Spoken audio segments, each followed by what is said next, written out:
हाँ जी। Hello and welcome to all my dear students. क्या हाल चाल है भाई आप लोगों के, कैसे हैं आप सब लोग। तो एक बार फिर से आप सब लोगों का वेलकम करता हूं अर्जुना जेई 2024 बैच। और आज हम लोग केमिकल बॉन्डिंग का लेक्चर नंबर 9 कर रहे हैं यार। तो अगर एक बार ऑडियो और वीडियो क्लियर है तो फटाफट से थम्स अप कर दो। सेशन को करते हैं फिर स्टार्ट। हाँ, ये काम सबसे पहले करो, फटाफट ये काम करो। देखें,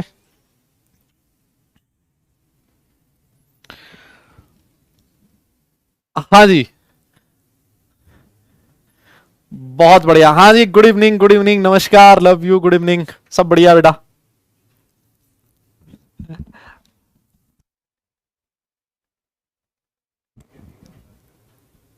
चलो चलो चलो, बहुत बढ़िया, बहुत बढ़िया। तो केमिकल बॉन्डिंग में लास्ट क्लास में हम लोगों ने हाइब्रिडाइजेशन स्टार्ट किया था, याद है आप लोगों को? रिवाइज करके आए हो सब लोग? हाँ जी। और कुछ क्वेश्चंस भी मैंने होमवर्क दिए थे, तो फटाफट सबसे पहले हम लोग उन क्वेश्चंस को अटेम्प्ट करेंगे और फिर उसके बाद अपना सेशन को आगे बढ़ाएंगे। ठीक है, ठीक है, ऑल राइट, डन। हाँ जी, हाँ जी, हाँ जी, स्टार्ट करें क्या? यस यस यस, स्टार्ट करें, स्टार्ट करें।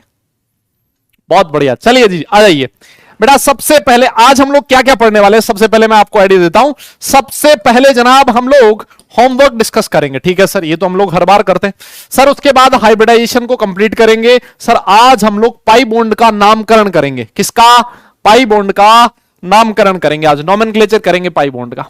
ठीक है, और फिर उसके बाद बॉन्ड एंगल कैसे कंपेयर किया जाता है, इस वाले टॉपिक को भी आज वाले सेशन में देखने वाले हैं। ठीक, वेरी गुड, बहुत ही बढ़िया। तो आइए जनाब, सबसे पहला क्वेश्चन आपकी स्क्रीन पर है। सबसे पहला क्वेश्चन आपकी स्क्रीन पर है बेटा। क्या कह रहा है? विच of the following compound formed in ground state, इसमें से कौन सा कंपाउंड ऐसा है जो कि ग्राउंड स्टेट में बन सकता है? इसका पोल आपकी स्क्रीन पर आएगा। फटाफट से हम लोग पोल करेंगे और उसके बाद टॉपिक को स्टार्ट करेंगे। जल्दी बताइए जनाब। हाँ जी, हाँ जी, हाँ जी। अरे थम्स डाउन वाला कौन है यार? अभी तो स्टार्ट किया। आज एकदम बढ़िया हेयर कट आज ही करवाया मैंने। कैसा, एकदम सही है क्या? है, थोड़ा हल्का सा फील हो रहा है मुझे, है ना? इधर भी और इधर भी, दोनों जगह हल्का सा फील हो रहा है। हाँ जी, हाँ जी, हाँ जी बेटा। विच of the following compound formed in ground state, ऐसे क्वेश्चंस हम लोगों ने लास्ट क्लास में किए थे। कोवेलेंसी मैंने आपको पढ़ाई थी, जहां पर ये वाला क्वेश्चन आया था। पोल आप लोगों की स्क्रीन पर आ गया बेटा। यस यस, मस्त है। बस, फिर पैसे वसूल हो गए भाई, फिर पैसा वसूल हो गया। अरे ये 30 सेकंड इतने लेट क्यों खत्म हो रहे हैं? ऑल राइट, चलिए फिर आपकी स्क्रीन पर है रिजल्ट। पोल का रिजल्ट है आप लोगों की स्क्रीन पर। 73% लोगों ने बिल्कुल सही जवाब दिया है। लीडर बोर्ड में मान्या, वैभवी, शुभम, फिर उसके बाद मौलिक और फिर उसके बाद श्रेया। देख रहे हो, 5 में से 3 लड़कियां हैं भाई। अगर ये लड़कियां एक्चुअली हैं तो, लेकिन आजकल पता नहीं है ना यार, नाम तो लड़की का और निकल जाए कोई और, नाम लड़के का निकले कोई और। यही है भाई सोशल मीडिया का जमाना आजकल, है ना? तो तो तो देखो क्या कह रहा है, ग्राउंड स्टेट में बनना चाहिए। अरे भाई देखो, नाइट्रोजन का electronic configuration 1s2 2s2 2p3 होता है कि नहीं होता? अगर मैं ग्राउंड स्टेट बनाऊंगा तो सर 2s में 2 इलेक्ट्रॉन, सर 2p में 3 इलेक्ट्रॉन। सर ये ग्राउंड स्टेट में 3 अनपेड इलेक्ट्रॉन है। ग्राउंड स्टेट में 3 अनपेड इलेक्ट्रॉन है सर। ये 3 बॉन्ड बना सकता है। नाइट्रोजन 3 ही तो बॉन्ड बना रहा है भाई। यस, तो ग्राउंड स्टेट में बनेगा। ये तो हमने लिखा भी था क्लास में, है कि नहीं? अरे बोलो बोलो। आइए अगले क्वेश्चन की तरफ, नेक्स्ट क्वेश्चन की तरफ चलते हैं। अगले क्वेश्चन की तरफ चलते हैं। अगला क्वेश्चन आप लोगों की स्क्रीन पर है। क्या कहता है? According to PPT, which of the following overlapping results in pi type covalent bond in O2 molecular formation with Z axis internuclear axis. ठीक है, ठीक है। सारे क्वेश्चन ऐसे, सारे कॉन्सेप्ट हम लोगों ने किए हुए हैं। आप तो बस फटाफट से बता दो कौन सा ऑप्शन करेक्ट है। हाँ हाँ हाँ, हैवी वॉइस, ये क्या होती है भाई? ज्यादा तेज बोल रहा हूं क्या मैं? थोड़ा धीरे बोलूं क्या? आप लोग कहोगे तो धीरे बोल दूंगा, मुझे तो उसी में फायदा है भाई। मेरे गले को आराम, आराम मिलेगा मेरे गले को। यस, हाँ हाँ जी बेटा, गुड इवनिंग। अरे ठीक है बेटा। हाँ हाँ, पोल आप लोगों की स्क्रीन पर आ रहा है भाई। पाई पाई पाई बॉन्ड बनाना है हमें। इंटरन्यूक्लियर एक्सिस Z एक्सिस दे रखी है। पाई कहां से बन सकता है? पाई कहां से बन सकता है? हाँ जी, हाँ जी, पाई कहां से बन सकता है? यस, ठीक है, पोल हो लिया खत्म। चलो फिर इस पोल का अबे कहां, पोल स्टॉप तो हो गया भाई, ये हैंग हो गया क्या, क्या हो गया इसको, जागो मुन्ना, अच्छा ये रहा, ओहो ये रहा, लो जी लो जी, रिजल्ट देख लेते हैं, रिजल्ट देख लेते हैं। 65% बच्चों ने सही जवाब दिया है, प्रांजल, फिर उसके बाद अश्मीत, आयुष, फिर शौर्या और फिर वानिया। Very good. देखो जी, अरे आप लोगों को बताया था ना, अगर इंटरन्यूक्लियर एक्सिस जेड एक्सिस है तो बेटा जेड जेड पे, जो जेड जेड पे होगा उससे क्या बनेगा, सिग्मा बनेगा। एस ऑर्बिटल कभी भी पाई बॉन्ड नहीं बनाता, यस, तो ये उड़ गया। एस ऑर्बिटल कभी भी पाई बॉन्ड नहीं बनाता, ये भी उड़ गया। अगर इंटरन्यूक्लियर एक्सिस जेड है तो सर 2pz से सिग्मा बनेगा, यस। परपेंडिकुलर होगा तभी पाई बनेगा, 2 और 4 से बनेगा pi bond. Option number C correct हो जाएगा। क्लियर है, आसान है, आसान है, बहुत सिंपल क्वेश्चन था ये तो। अच्छा, ये वाला क्वेश्चन, इसका पोल देने की जरूरत है क्या, इसका पोल देने की जरूरत है क्या, इतनी बार किया ना इस क्वेश्चन को हमने, यस यस यस, इतनी बार हम लोगों ने किया ना इस क्वेश्चन को, बहुत बार हम लोगों ने किया इसको, ठीक है। और इसका मैं डायरेक्ट ऑप्शन टिक कर दूं, जल्दी बताइए, देखिए कौन सा ऑप्शन सही है, कौन से ऑप्शन पे टिक कर दे, जल्दी बोलो जल्दी बोलो जल्दी बोलो। अरे क्या बात लड़कों, वेरी गुड, शाबाश। अरे यही तो था, अरे बताया था ना यार, वो बताया तो था कि नजदीक आएगा, है ना, दो लोग बॉन्ड बनाने के लिए पास पास आ रहे हैं, सर अट्रैक्शन बढ़ रहा है, अट्रैक्शन बढ़ेगा तो सर पोटेंशियल एनर्जी डिक्रीज करेगा। लेकिन एक दिन ऐसा आया, अट्रैक्शन होते होते फोन चेक होने लग गए, एक दूसरे की लोग चैट पढ़ने लग गए, उस दिन मामला गड़बड़ हो गया। जब आप किसी दूसरे के उसमें घुसने की कोशिश करोगे उस दिन कहानी गड़बड़ हो जाती है ना, आपने स्पेस दिया नहीं सामने वाले को, फिर लड़ाइयां होने लगी। फिर जब डिस्टेंस बहुत ज्यादा कम हो जाए तो फिर रिपल्शन होने लगता है, और रिपल्शन के बाद एनर्जी इंक्रीज करने लगती है। ऑप्शन नंबर बी करेक्ट है, जेईई मेंस 2020 का क्वेश्चन है। ऐसे क्वेश्चन आप लोग धड़ल्ले से सॉल्व करके आ जाओगे विद इन सेकेंड्स, है ना। चलिए, फिर उसके बाद बेटा हम लोगों ने लिखा था कि भाई वीबीटी जो होता है वो कुछ चीजों को एक्सप्लेन नहीं कर पाता, यस, और जिन चीजों को वीबीटी एक्सप्लेन नहीं कर पा रहा था, फिर उसके बाद हमने एक नया कॉन्सेप्ट इंट्रोड्यूस किया जिसका नाम था हाइब्रिडाइजेशन। हाइब्रिडाइजेशन का जो इनिशियल वाला पार्ट है मैं आपको समझा चुका हूं। अब मैं आपसे एक बार पूछना चाहता हूं जिससे मुझे आइडिया लगेगा कि आप लोगों ने कितना अच्छे से रिवाइज किया हुआ है ना। कुछ छोटी छोटी चीजें, सबसे पहला मुझे ये बताओ, पहले ओवरलैपिंग होती है या फिर पहले इंटरमिक्सिंग होती है ऑर्बिटल्स की, जल्दी बोलो। हाँ जी हाँ जी हाँ जी, जल्दी बताइए। सबसे पहले ओवरलैपिंग पहले होगी या फिर ऑर्बिटल्स की इंटरमिक्सिंग पहले होगी, जल्दी बोलो। यस यस यस यस, क्या बात है, क्या बात, बहुत जोरदार, है ना। हम लोगों ने लिखा था कि जिन ऑर्बिटल्स को बॉन्ड बनाना है वो वाले ऑर्बिटल्स क्या करेंगे, पहले इंटरमिक्स होंगे, और इंटरमिक्सिंग के बाद जितने ऑर्बिटल की इंटरमिक्सिंग हुई है उतने ही नए ऑर्बिटल्स का फॉर्मेशन होगा। और ये जो ऑर्बिटल्स हैं वो एक दूसरे से मैक्सिमम डिस्टेंस पे अरेंज होंगे। मैक्सिमम डिस्टेंस पे अरेंज होने के बाद आपका जो टर्मिनल एटम है वो आएगा और उस हाइब्रिड ऑर्बिटल के साथ ओवरलैप करेगा, उससे आपका बॉन्ड फॉर्म होगा। तो पहले हाइब्रिडाइजेशन होता है और फिर उसके बाद ओवरलैपिंग होती है। क्लियर है, अच्छा, बहुत बढ़िया जी। तो ये चीज होगी। दूसरी चीज एक और बताओ, ज्यादा मजबूत बॉन्ड कौन बनाता है, एक प्योर ऑर्बिटल या फिर एक हाइब्रिड ऑर्बिटल। मेरा सेकंड क्वेश्चन आपसे यह है, ज्यादा स्ट्रॉन्ग बॉन्ड कौन बनाता है, एक हाइब्रिड ऑर्बिटल या फिर एक प्योर ऑर्बिटल, जल्दी बोलो। यस यस यस भाई लोगों, जल्दी से बताओ भैया, जल्दी से बताओ कौन सा। ये क्या बात, तुम भाई एकदम जोरदार पढ़ के आए हो यार, आज मजा आने वाला है, मुझे ऐसा लग रहा है पढ़ाने में। यस, हाइब्रिड ऑर्बिटल्स हमेशा मजबूत बॉन्ड बनाने में काम में आते हैं, ठीक है ना। तो और हमने ये भी चीज लिखी थी कि भाई जो आपका हाइब्रिडाइजेशन होता है उसके लिए आपके जो ऑर्बिटल्स हैं उनकी इंटरमिक्सिंग होनी चाहिए, लेकिन उन्हीं ऑर्बिटल्स की इंटरमिक्सिंग होगी जिनमें एनर्जी डिफरेंस काफी कम होता है। ऐसे नहीं कि भाई बहुत ज्यादा एनर्जी डिफरेंस वाले, नहीं, उनमें हाइब्रिडाइजेशन नहीं होगा, ठीक है ना। एनर्जी डिफरेंस कम होना चाहिए। हाइब्रिड ऑर्बिटल जो होते हैं उनकी एनर्जी सेम होती है, उनकी शेप दिखने में बिल्कुल सेम होते हो, ठीक है ना। इंटरमिक्सिंग से पहले उनकी साइज वाइज अलग हो सकती है, शेप अलग हो सकती है, एनर्जी अलग हो सकती है, लेकिन जब उनको मिक्सर में डाल के बाहर निकालोगे, है ना, इंटरमिक्सिंग करोगे, तो आफ्टर इंटरमिक्सिंग सारे ऑर्बिटल की एनर्जी, शेप वगैरह सब कुछ सेम होगा, है ना। ये चीज हम लोग पढ़ चुके थे, आप लोगों ने नोट्स भी बना लिए होंगे। फीचर्स ऑफ हाइब्रिडाइजेशन, ये हमने कुछ 3-4 चीजें लिखी थी, ये हम लोग पढ़ चुके हैं पहले ही। कंडीशंस ऑफ हाइब्रिडाइजेशन, ये भी हम लोगों ने लास्ट क्लास में पढ़ ली थी, है ना। मैंने आपसे कहा था कि ये लोग घर पे जाके आप बढ़िया ढंग से नोट बना लेना, ठीक है, वेरी गुड। चलिए फिर आज हम लोगों को बेटा बात करनी है टाइप्स ऑफ हाइब्रिडाइजेशन की, ठीक है। हम लोग किसकी बात करेंगे? टाइप्स ऑफ हाइब्रिडाइजेशन की। तो आइए फिर टाइप्स ऑफ हाइब्रिडाइजेशन में कौन कौन से टाइप्स हैं जो हमें कक्षा 11 में पढ़ने। देखो हाइब्रिडाइजेशन बहुत तरह का हो सकता है ना।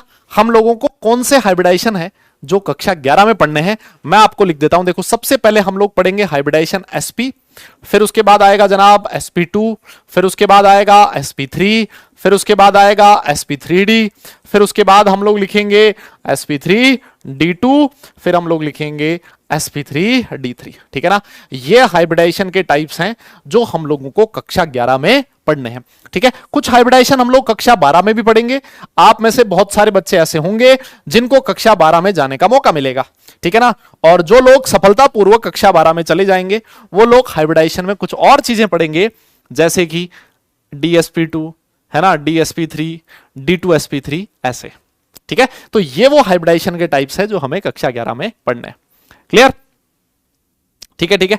अच्छा अब देखो सर ये sp नाम क्यों पड़ा? sp नाम इसलिए पड़ा बिकॉज क्योंकि एक s और एक p ऑर्बिटल इंटरमिक्स हो रहा है। sp2 है, इसका मतलब एक s और 2p ऑर्बिटल इंटरमिक्स होंगे। sp3 है, इसका मतलब एक s और 3p ऑर्बिटल इंटरमिक्स होंगे। sp3d है, इसका मतलब एक s 3p और एक d ऑर्बिटल इंटरमिक्स होगा। और इसी तरह से sp3d2 एंड sp3d होगा, ठीक है ना। तो ये बहुत ही आसान सी चीज है, बहुत सिंपल सी चीज है।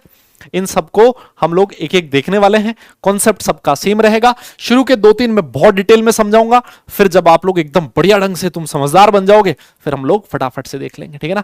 फिर उसके बाद में आपको इसकी शॉर्ट ट्रिक भी समझाऊंगा, लेकिन शॉर्ट ट्रिक से समझने की बजाय आपको कॉन्सेप्ट पे ध्यान देना ज्यादा जरूरी है। और आप लोग सब समझदार बालक हो, इस चीज को ध्यान में रखोगे, ठीक है। आइए जनाब, आइए जनाब, सबसे पहले बेटा मैं बात कर रहा हूं किसकी? sp हाइब्रिडाइजेशन की। सबसे पहले sp हाइब्रिडाइजेशन की, ठीक है। सबसे पहले sp हाइब्रिडाइजेशन की, ठीक है ना। तो देखो sp हाइब्रिडाइजेशन का मतलब क्या हो गया सर? इसका मतलब यह है कि एक s ऑर्बिटल होगा और एक p ऑर्बिटल होगा, ठीक है ना। एक s ऑर्बिटल और एक p ऑर्बिटल की आपस में इंटरमिक्सिंग होगी। मानते हो इस बात को? अच्छा एक बात बताओ, अगर दो ऑर्बिटल इंटरमिक्स हो रहे हैं तो नए कितने ऑर्बिटल बनेंगे? दादा नए कितने ऑर्बिटल बनेंगे? अबे गुड मॉर्निंग वाला कौन है भाई? हाँ, नए कितने ऑर्बिटल बनेंगे सर? नए बनेंगे, 2 नए ऑर्बिटल्स बनेंगे। और हमने लिखा था कि जो ऑर्बिटल इंटरमिक्स होते हैं उतने ही नए ऑर्बिटल बनते हैं। और ये जो नए ऑर्बिटल बने हैं ये एक दूसरे से मैक्सिमम डिस्टेंस पे अरेंज होना चाहते हैं। अब तुम सारे लोग समझदार हो, अगर दो ऑर्बिटल को एक दूसरे से मैक्सिमम डिस्टेंस पे अरेंज होना है तो उनके बीच एंगल कितना होना चाहिए सर? एंगल होना चाहिए 180 डिग्री का। और बेटा जो हाइब्रिड ऑर्बिटल है, हाइब्रिड ऑर्बिटल की शक्ल आप लोग सब जानते हो। हाइब्रिड ऑर्बिटल मैंने आप लोगों को बना के दिखाया था लास्ट क्लास में। हाइब्रिड ऑर्बिटल की जो शक्ल होती है वो ऐसी होती है ना, प्लस वाला लोब बड़ा होता है, नेगेटिव वाला लोब छोटा होता है ना। एक ये वाला हाइब्रिड ऑर्बिटल और एक ये वाला हाइब्रिड ऑर्बिटल, ये दोनों ऑर्बिटल एक दूसरे से 180 डिग्री के एंगल पर अरेंज हो गए। और अगर बेटा एंगल 180 डिग्री का है तो बताइए उसका ज्योमेट्री या फिर शेप कैसा हो जाएगा? लीनियर हो जाएगा। सारे लोग जानते हैं। इसका मतलब सर जब भी और हाइब्रिडाइजेशन sp होगा आपका ज्योमेट्री कैसा होगा? लीनियर होगा। बहुत सिंपल है ना। अब अगला क्वेश्चन आप लोगों के दिमाग में यह भी आएगा, यस हाँ, एक क्वेश्चन आप लोगों के दिमाग में यह भी आएगा कि सर यहां पर जो p ऑर्बिटल है वो कौन सा ऑर्बिटल है? सर ये px ऑर्बिटल है, सर ये py ऑर्बिटल है, या फिर ये pz ऑर्बिटल है? ये आप लोगों के दिमाग में आना भी चाहिए क्वेश्चन। बेटा तीनों में से कोई भी हो सकता है। कैसे? मान लो आपकी इंटरन्यूक्लियर एक्सिस x एक्सिस है तो ये p कौन सा होगा? px। अगर आपकी इंटरन्यूक्लियर एक्सिस y एक्सिस है तो ये p कौन सा होगा? py। अगर आपकी इंटरन्यूक्लियर एक्सिस z एक्सिस है तो p कौन सा होगा? pz। इस तरह से मैं कह सकता हूं। बाकी आपसे ये क्वेश्चन नहीं पूछेगा कि यहां पर पी कौन सा होगा, आप लोग बोलोगे कोई सा भी हो सकता है। क्वेश्चन में कुछ नहीं मेंशन किया हुआ हो अगर, तो हम लोग इंटरन्यूक्लियर एक्सिस जेड एक्सिस मान के चलते हैं, और उस केस में ये पी कौन सा हो जाएगा, पीजेड हो जाएगा। सिंपल। अरे बोलो ना यार दादा, हा ना बोलना यार, यस यस यस यस, हाँ ना। एस में तो एक्सिस होता ही नहीं ना यार, ये देखो कितना समझदार वाले, एस में तो एक्सिस होता नहीं, उसके लिए हम लोग एक्सिस की बात ही नहीं करते, वो तो हम लोग इसके लिए करते हैं, पी एक्स पी वाई और पी जेड के लिए। क्लियर, बहुत बढ़िया। अब आप बोलोगे सर इसका एक एग्जांपल दे दो, एकदम चमकदार तड़कता भड़कता एग्जांपल आने दो आप, कि जहां पर sp2 हाइब्रिड sp हाइब्रिडाइजेशन होता हो। देखो एग्जांपल आपके सामने लिखा है BeCl2, कौन सा, BeCl2। सारी दुनिया जानती है कि बेटा बेरिलियम का इलेक्ट्रॉनिक कॉन्फ़िगरेशन क्या होता है, लिख सकते हो क्या? एटॉमिक नंबर कितना होता है? हाइड्रोजन हीलियम लिथियम बेरिलियम 4 होता है सर। इसका इलेक्ट्रॉनिक कॉन्फ़िगरेशन 1s2 2s2 होगा। अगर मैं आपसे पूछूं ग्राउंड स्टेट बनाओ, आप बोलोगे सर ग्राउंड स्टेट में 2s में 2 इलेक्ट्रॉन है। आप मुझे बताइए कि ये जो आपका बेरिलियम है, ये क्या अपनी ग्राउंड स्टेट में कोई बॉन्ड बना पाएगा क्या? यस दादा, हाँ ना बोलना पड़ेगा, बोलो बोलो, क्या अपनी ग्राउंड स्टेट में कोई बॉन्ड बना पाएगा? आप बोलोगे सर नहीं बना पाएगा। बॉन्ड बनाने के लिए तो अनपेड होना चाहिए ना, ये तो साला पहले से बॉन्ड बना के बैठा है किसी के साथ, और एक से ज्यादा बॉन्ड बनाना अलाउड नहीं है, तो ये एक ही के साथ पेयर हो रखा है, तो जब तक अनपेड नहीं होगा बॉन्ड नहीं बनाएगा। तो आपको क्या करवाना है, 2 बॉन्ड बनाने, तो 2 अनपेड करवाना पड़ेगा। यस सर, अनपेड करवाने के लिए इसको फर्स्ट एक्साइटेड स्टेट में भेजो। यह है सर 2s का एक इलेक्ट्रॉन उछल के चला जाएगा कहां, 2p में। सर अब 2 ऑर्बिटल हैं जिनके पास एक एक इलेक्ट्रॉन खाली है। क्लियर, एक एक ऑर्बिटल है, एक एक इलेक्ट्रॉन है 2 ऑर्बिटल में, तो ये 2 ऑर्बिटल बॉन्ड बनाने में काम में आ सकते हैं। सिंपल है। और अगर ये 2 ऑर्बिटल बॉन्ड फॉर्मेशन में काम में आ रहे हैं, इसका मतलब बॉन्ड बनाने से पहले क्या होगी सर, इनकी इंटरमिक्सिंग होगी। क्या होगी? इनकी इंटरमिक्सिंग होगी। ठीक है, तो ये 2 ऑर्बिटल इंटरमिक्स हो रहे हैं, कौन कौन से सर, एक हो रहा है s, एक हो रहा है p। इसी वजह से इस इंटरमिक्सिंग को sp इंटरमिक्सिंग, इस हाइब्रिडाइजेशन को sp हाइब्रिडाइजेशन कहा जाएगा। क्लियर, कितना आसान है ना, कितना आसान है। ठीक है, अब सर 2 ऑर्बिटल हैं, सर इन 2 ऑर्बिटल को एक दूसरे से मैक्सिमम डिस्टेंस पे अरेंज कर दो। तो मैंने कहा ले भाई, ये हो गया मैक्सिमम डिस्टेंस पे अरेंज। एंगल कितने का हो गया, 180 डिग्री का। ठीक है, ये कौन है, बेरिलियम है। अब क्या होगा सर, अब होगा कुछ ऐसा कि इसके पास आएगा क्लोरीन, है ना, क्लोरीन आएगा, और क्लोरीन का p ऑर्बिटल इस हाइब्रिड ऑर्बिटल के साथ ओवरलैप कर लेगा। ये देखो, ये है क्लोरीन का ऑर्बिटल इधर, एक क्लोरीन का ऑर्बिटल इधर, ये इधर ओवरलैप कर लेगा। एक सिग्मा बॉन्ड यहां बन गया, एक सिग्मा बॉन्ड यहां बन गया। आपके सामने हाजिर है BeCl2, 180 डिग्री का एंगल, और ज्योमेट्री कैसी हो गई है, लीनियर। आपको ईमानदारी से बोलना पड़ेगा, क्या ये कॉन्सेप्ट आपको समझ में आया कि नहीं आया? यस, क्या आपको एक कॉन्सेप्ट समझ में आया कि नहीं आया? अरे भैया देख, ये रहा एस ऑर्बिटल। कोई पूछ रहा है सर और एस ऑर्बिटल कहां गया? अरे ये रहा एस, एक पी, एक एस और एक पी ऑर्बिटल इंटरमिक्स हो रहा है, तो हाइब्रिडाइजेशन हो गया sp, खत्म। बोलो बोलो बोलो, यस, हाँ ना बोलना पड़ेगा दादा, है ना। ये तो चीज हम लोग कल वाली लास्ट वाली क्लास में भी पढ़ चुके हैं ना, सेम ही चीज थी जो हम लोगों ने लास्ट क्लास में पढ़ी है। कोई दिक्कत नहीं है ना, कोई परेशानी नहीं, बहुत सिंपल है। अच्छा, एक चीज और देखो, अगर मैं आपसे पूछूं भाई इंटरमिक्सिंग के बाद 2 ऑर्बिटल बने, कितने बने? इंटरमिक्सिंग के बाद 2 ऑर्बिटल बने। मेरा क्वेश्चन आपसे यह है कि ये जो 2 ऑर्बिटल बने हैं, इन ऑर्बिटल्स में परसेंटेज s कैरेक्टर कितना है? ये जो 2 ऑर्बिटल बने हैं, इसमें परसेंटेज s कैरेक्टर कितना है, और इनमें परसेंटेज p कैरेक्टर कितना है? कौन इस बात का जवाब दे सकता है? कौन इस बात का जवाब दे सकता है? परसेंटेज s कैरेक्टर और परसेंटेज p कैरेक्टर कितना होगा? जल्दी से बताइए। हाँ जी, हाँ जी, हाँ जी, जल्दी से बताइए कितना होगा। अरे सारी दुनिया जानती है। देखो ना सर, 2 ऑर्बिटल बने हैं, 2 ऑर्बिटल बने ना, 2 में से s कितना है सर? एक ही है ना, तो सर हाफ इंटू 100%। सर इसका मतलब सर 50% s कैरेक्टर और 50% ही p कैरेक्टर होगा। ये जो हाइब्रिड ऑर्बिटल बने ना भाई, अरे दादा हाइब्रिड ऑर्बिटल, ये है प्योर s, ये है प्योर p, लेकिन जब इंटरमिक्सिंग होगी तो ये ना तो प्योर एस रहेगा और ना ही प्योर पी रहेगा, इसमें कुछ एस भी होगा कुछ पी भी होगा। एस कितना होगा 50%, पी कितना होगा 50%। क्यों? क्योंकि एक एस और एक पी इंटरमिक्स हुआ है, तो आधा आधा इंटरमिक्स हुआ है, तो परसेंटेज एस कैरेक्टर भी आधा, परसेंटेज पी कैरेक्टर भी आधा। क्लियर है? समझ में आ गई? एकदम बढ़िया। यस, नोट कर लिया हो तो डन लिख देना। ठीक है ठीक है, लव यू बेटा, लव यू। नोट कर लिया हो तो डन लिख देना, फिर आगे चलते हैं। ये था sp हाइब्रिडाइजेशन।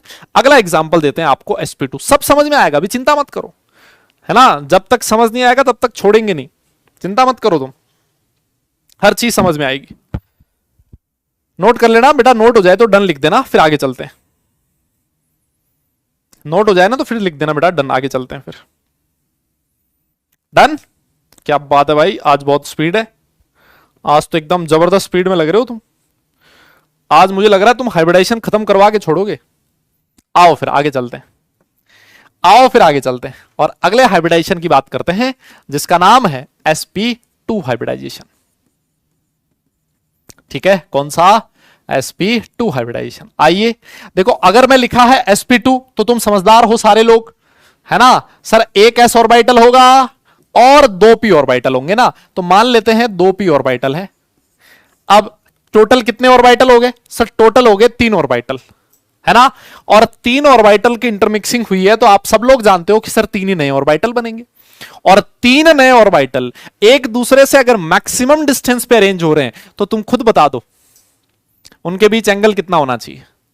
यस यस, जल्दी बोलो, उनके बीच एंगल कितने का होना चाहिए? सर 3 ऑर्बिटल अगर एक दूसरे से मैक्सिमम डिस्टेंस पे अरेंज हो रहे हैं, तो देखो एक ऑर्बिटल ये रहा, हाइब्रिड ऑर्बिटल की शक्ल ऐसी होती है, इस तरह से दिखाया जाता है। सर दूसरा ऑर्बिटल ये रहा हाइब्रिड ऑर्बिटल, और तीसरा हाइब्रिड ऑर्बिटल ये रहा, और इनके बीच जो एंगल है सर वो कितना हो जाएगा? 120 डिग्री का, ठीक है ना। और सर इसकी शेप जो होगी उसको क्या बोलते हैं हम? ट्राइगोनल प्लेनर बोलते हैं। मेरी बात समझ में आ रही है आपको?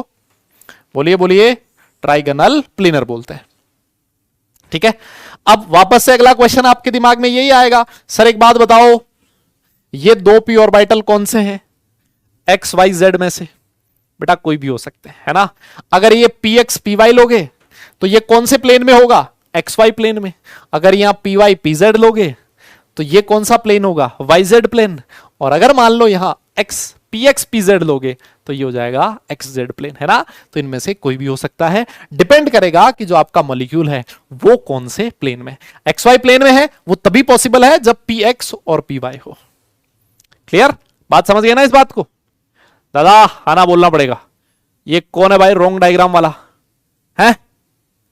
हाँ अभी से रॉन्ग, पढ़ने का मन नहीं लग रहा इसका। अब आप बोलोगे सर एग्जाम्पल दे दो।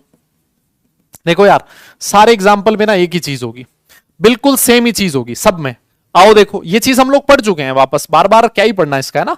BF3 में बोरोन है सेंट्रल एटम, बेटा इलेक्ट्रॉनिक कॉन्फ़िगरेशन 1s2 ये होता है ना। तो अगर मैं इसकी ग्राउंड स्टेट लिखूंगा तो बताओ ग्राउंड स्टेट में कितने अनपेड इलेक्ट्रॉन है इसके पास? अरे यार तुम तो अब समझदार हो गए हो, आप बोलोगे सर ग्राउंड स्टेट में एक ही अनपेड इलेक्ट्रॉन है, तो सर ये तो एक ही बॉन्ड बना पाएगा, है ना। लेकिन हमें BF3 से 3 बॉन्ड बनवाने हैं। तो दादा एक बात बता, क्या मैं उसकी फर्स्ट एक्साइटेड स्टेट में डाल दूं? सर बिल्कुल डाल दो। ये हो गया 2s और ये हो गया 2p, एक इलेक्ट्रॉन चला गया p में। सर अब इसके पास 3 अनपेड इलेक्ट्रॉन है सर। यस, और अगर 3 अनपेड इलेक्ट्रॉन है तो ये तीनों ऑर्बिटल बॉन्ड फॉर्मेशन में काम में आने वाले हैं। इन 3 ऑर्बिटल की इंटरमिक्सिंग होगी, जिन ऑर्बिटल की इंटरमिक्सिंग हो रही है उसमें एक s ऑर्बिटल है और 2 p ऑर्बिटल है, तो हाइब्रिडाइजेशन हो जाएगा sp2। बताओ। यस यस यस, अरे बोलो ना यार, समझ में आई क्या बात? एक बच्चा कह रहा सर दिक्कत आ रही है। बेटा ये वाली दिक्कत तो मैं सुलझा दूंगा, ये वाली किसी और तरीके की दिक्कत है तो वो यार मेरे लिए मुश्किल होगा सब सुलझाना। कई बार ऐसे भी होते हैं बच्चे, है ना, कुछ ज्यादा हार्ड जगह पे बैठ जाते हैं और फिर कहते हैं कि सर बैठने में दिक्कत आ रही है।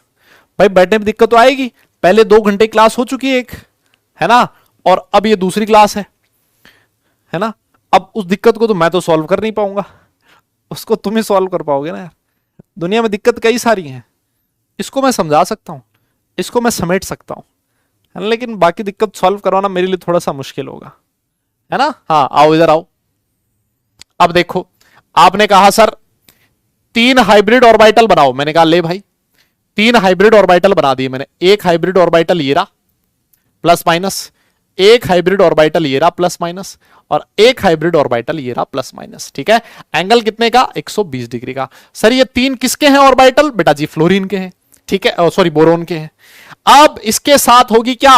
ओवरलैपिंग। ठीक है ना, अब क्या होगी इसके साथ? ओवरलैपिंग।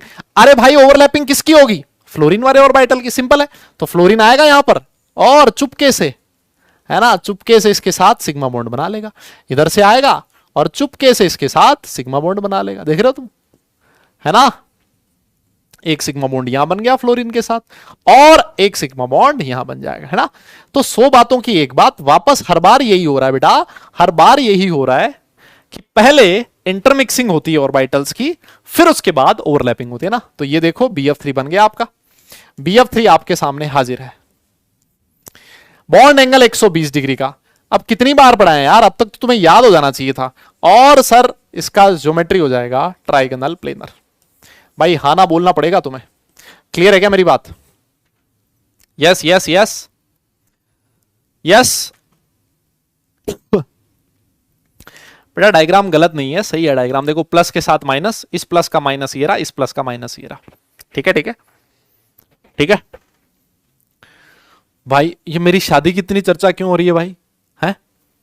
हाँ बेटा एक बार तो हो चुकी है मेरी, है ना।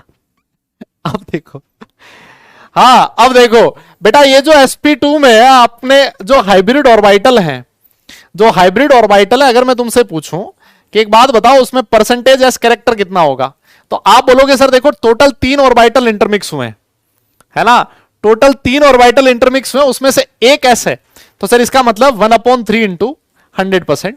सर परसेंटेज एस कैरेक्टर कितना होगा? 33.3%, है ना, आप लोग जानते ही हो ये। और अगर मैं तुमसे पूछूं कि परसेंटेज पी कैरेक्टर कितना होगा, है ना, तो आप बोलोगे सर पी ऑर्बिटल है कितने? 2 ऑर्बिटल है ना 3 में से, भाई 3 में से 2 है, तो अगर आप इसका परसेंटेज पी कैरेक्टर देखोगे ना तो वो जाएगा 66.66%। ठीक है ना, तो ये चीज आप ध्यान रखिएगा, ये परसेंटेज एस और परसेंटेज पी कैरेक्टर बहुत काम की चीज है, आगे आपको समझ में आएगा कैसे। क्लियर है?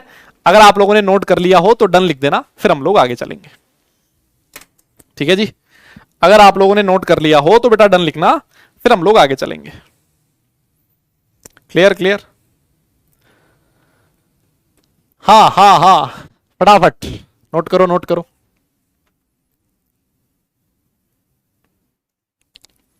Done done done.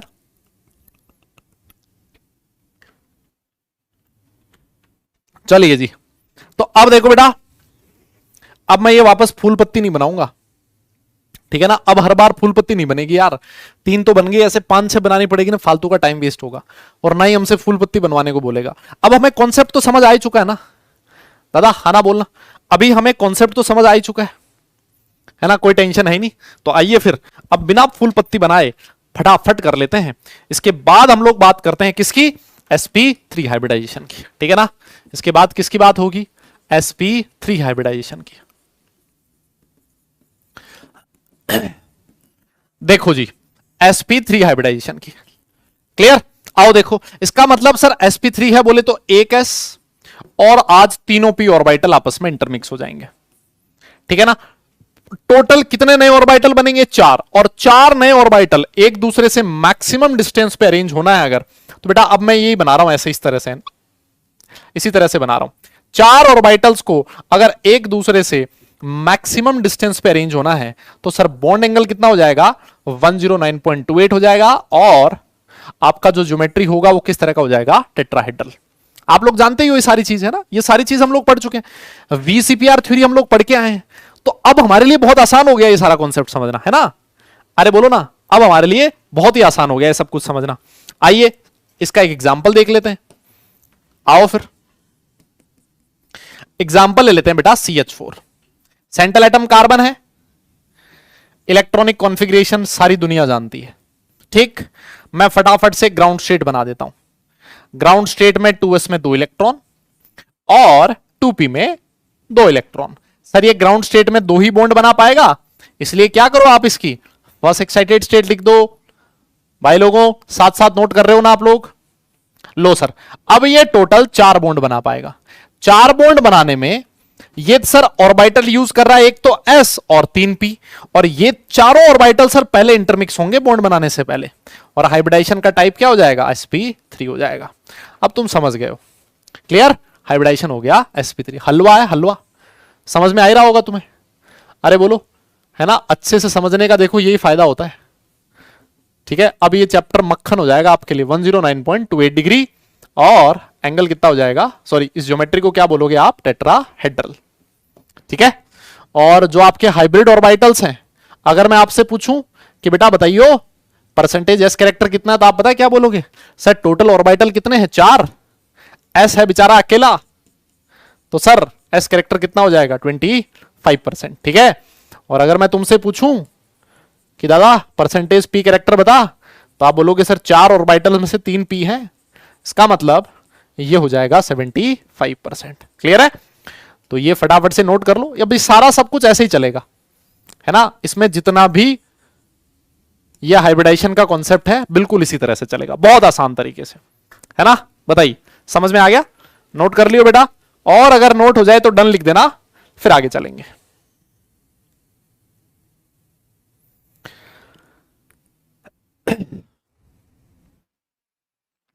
हाँ हाँ हाँ, नोट हो जाए तो डन लिख देना, फिर आगे चलेंगे, ठीक है ठीक है ठीक है, क्लियर क्लियर क्लियर, क्या बात क्या बात है क्या बात है, बहुत बढ़िया। ये तो तुम मेथड पढ़ रहे हो, भी शॉर्टकट बताऊंगा ना इसका, जिस दिन मैं तुम्हें शॉर्टकट बताऊंगा ना भाई उछलोगे तुम अपनी टेबल से, मैं बता रहा हूं तुम्हें, जैसे शॉर्टकट बताऊंगा ना तुम्हें मजा आ जाएगा एकदम, बोले सर ये क्या बता दिया आपने। आओ अब हम लोग बात करते हैं बेटा किसकी, sp3d हाइब्रिडाइजेशन की, है ना, किसकी, sp3d हाइब्रिडाइजेशन, ठीक है, sp3d हाइब्रिडाइजेशन।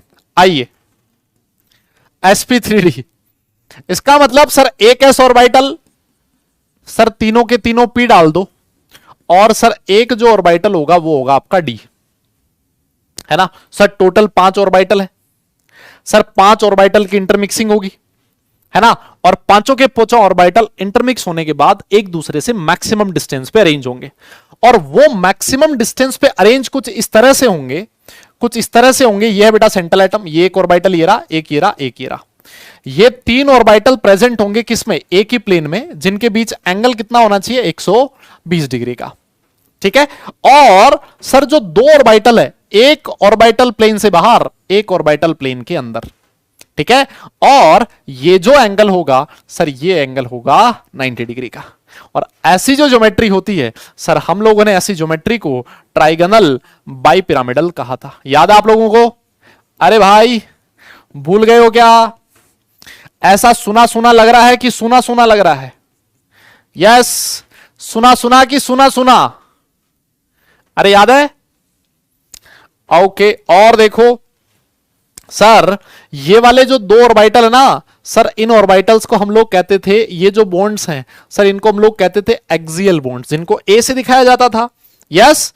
और सर ये वाले जो बॉन्ड्स हैं जो कहां प्रेजेंट होते थे, जो प्लेन में प्रेजेंट होते थे, इनको हम लोग बोलते थे इक्वेटोरियल बॉन्ड्स, ठीक है, जिनको हम लोग किससे दिखाते थे सर, ई से दिखाते थे, याद आया कुछ।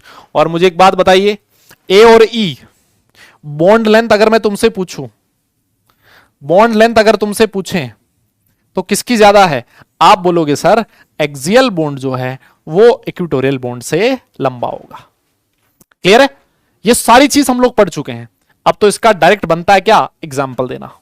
आइए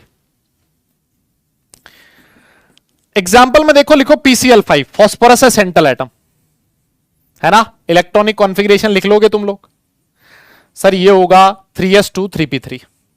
मैं बेटा इसका डायरेक्ट फर्स्ट एक्साइटेड स्टेट लिख रहा हूं, क्या लिख रहा हूं, डायरेक्ट फर्स्ट एक्साइटेड स्टेट। देखो फर्स्ट एक्साइटेड स्टेट में 3s में 1 इलेक्ट्रॉन होगा, और यह है आपका 3p, तो 3p में 3 इलेक्ट्रॉन होंगे, और यह होगा 3d, 5 हो गए ना, 5, ये रहा देखो 1 इलेक्ट्रॉन चला जाएगा 3d में।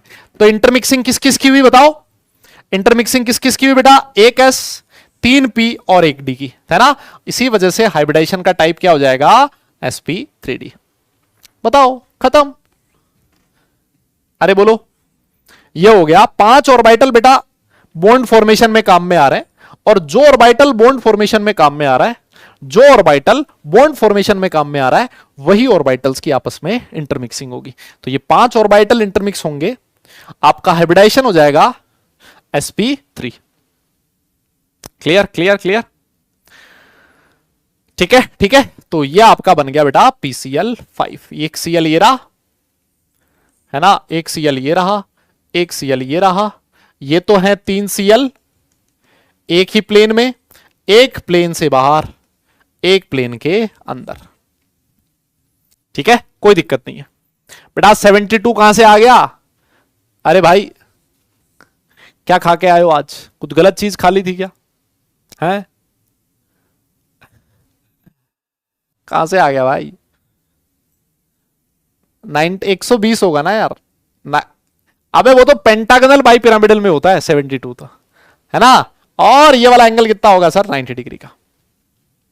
ठीक है, अब देखो एक्चुअली अब यहां पर एक बहुत आसान चीज है, बहुत इंपॉर्टेंट चीज है जो हम लोग समझने जा रहे हैं, है ना। बहुत इंपॉर्टेंट चीज है जो हम लोग समझने जा रहे हैं कि सर यहां पर जो डी ऑर्बिटल होता है वो कौन सा होता है ना। यहां पर सर डी ऑर्बिटल जो होता है वो कौन सा होता है? तो बेटा यहां जो डी ऑर्बिटल यूज किया जाता है इस हाइब्रिडाइजेशन में वो होगा dz²। कौन सा होगा? dz²। कौन सा होगा? dz²। ठीक है, कौन सा? dz²। देखो कैसे, है ना, कैसे कैसे dz² कैसे? देखो एक्चुअली जो ट्राइगोनल बाइपिरामिडल ज्योमेट्री है, जो ट्राइगोनल बाइपिरामिडल ज्योमेट्री है वो कुछ ऐसी होती है दिखने में, है ना। ये है बॉन्ड एंगल 120 डिग्री का, ये एक प्लेन से बाहर है और एक प्लेन के अंदर है। ठीक है, हमारे पास सुनो सुनो सुनो, अभी कहानी समझ में आएगी। ये वाले एक्सियल बॉन्ड्स हैं, है ना, और ये जो प्लेन में प्रेजेंट है वो है इक्वेटोरियल बॉन्ड। ठीक है, ये देखा गया, सुनो हाँ, क्यों का रीजन ही तो बता रहा हूं भाई, सुनो तो सही थोड़ा। हाँ, तो सुन ही नहीं रहे हो तुम लोग। हाँ, क्यों का रीजन ही तो बता रहा हूं। ये देखा गया experimentally, it was observed that ये जो एक्सियल ऑर्बिटल्स हैं इनमें परसेंटेज एस कैरेक्टर जो था वो 0 था। क्या देखा गया कि ये जो एक्सियल ऑर्बिटल्स हैं, एक्सियल जो बॉन्ड्स हैं, इनमें percentage D character S character कितना था? 0 था। ठीक है, बेंट्स रूल में आगे में हम लोग और इसको और डिटेल में हम लोग पढ़ने वाले हैं।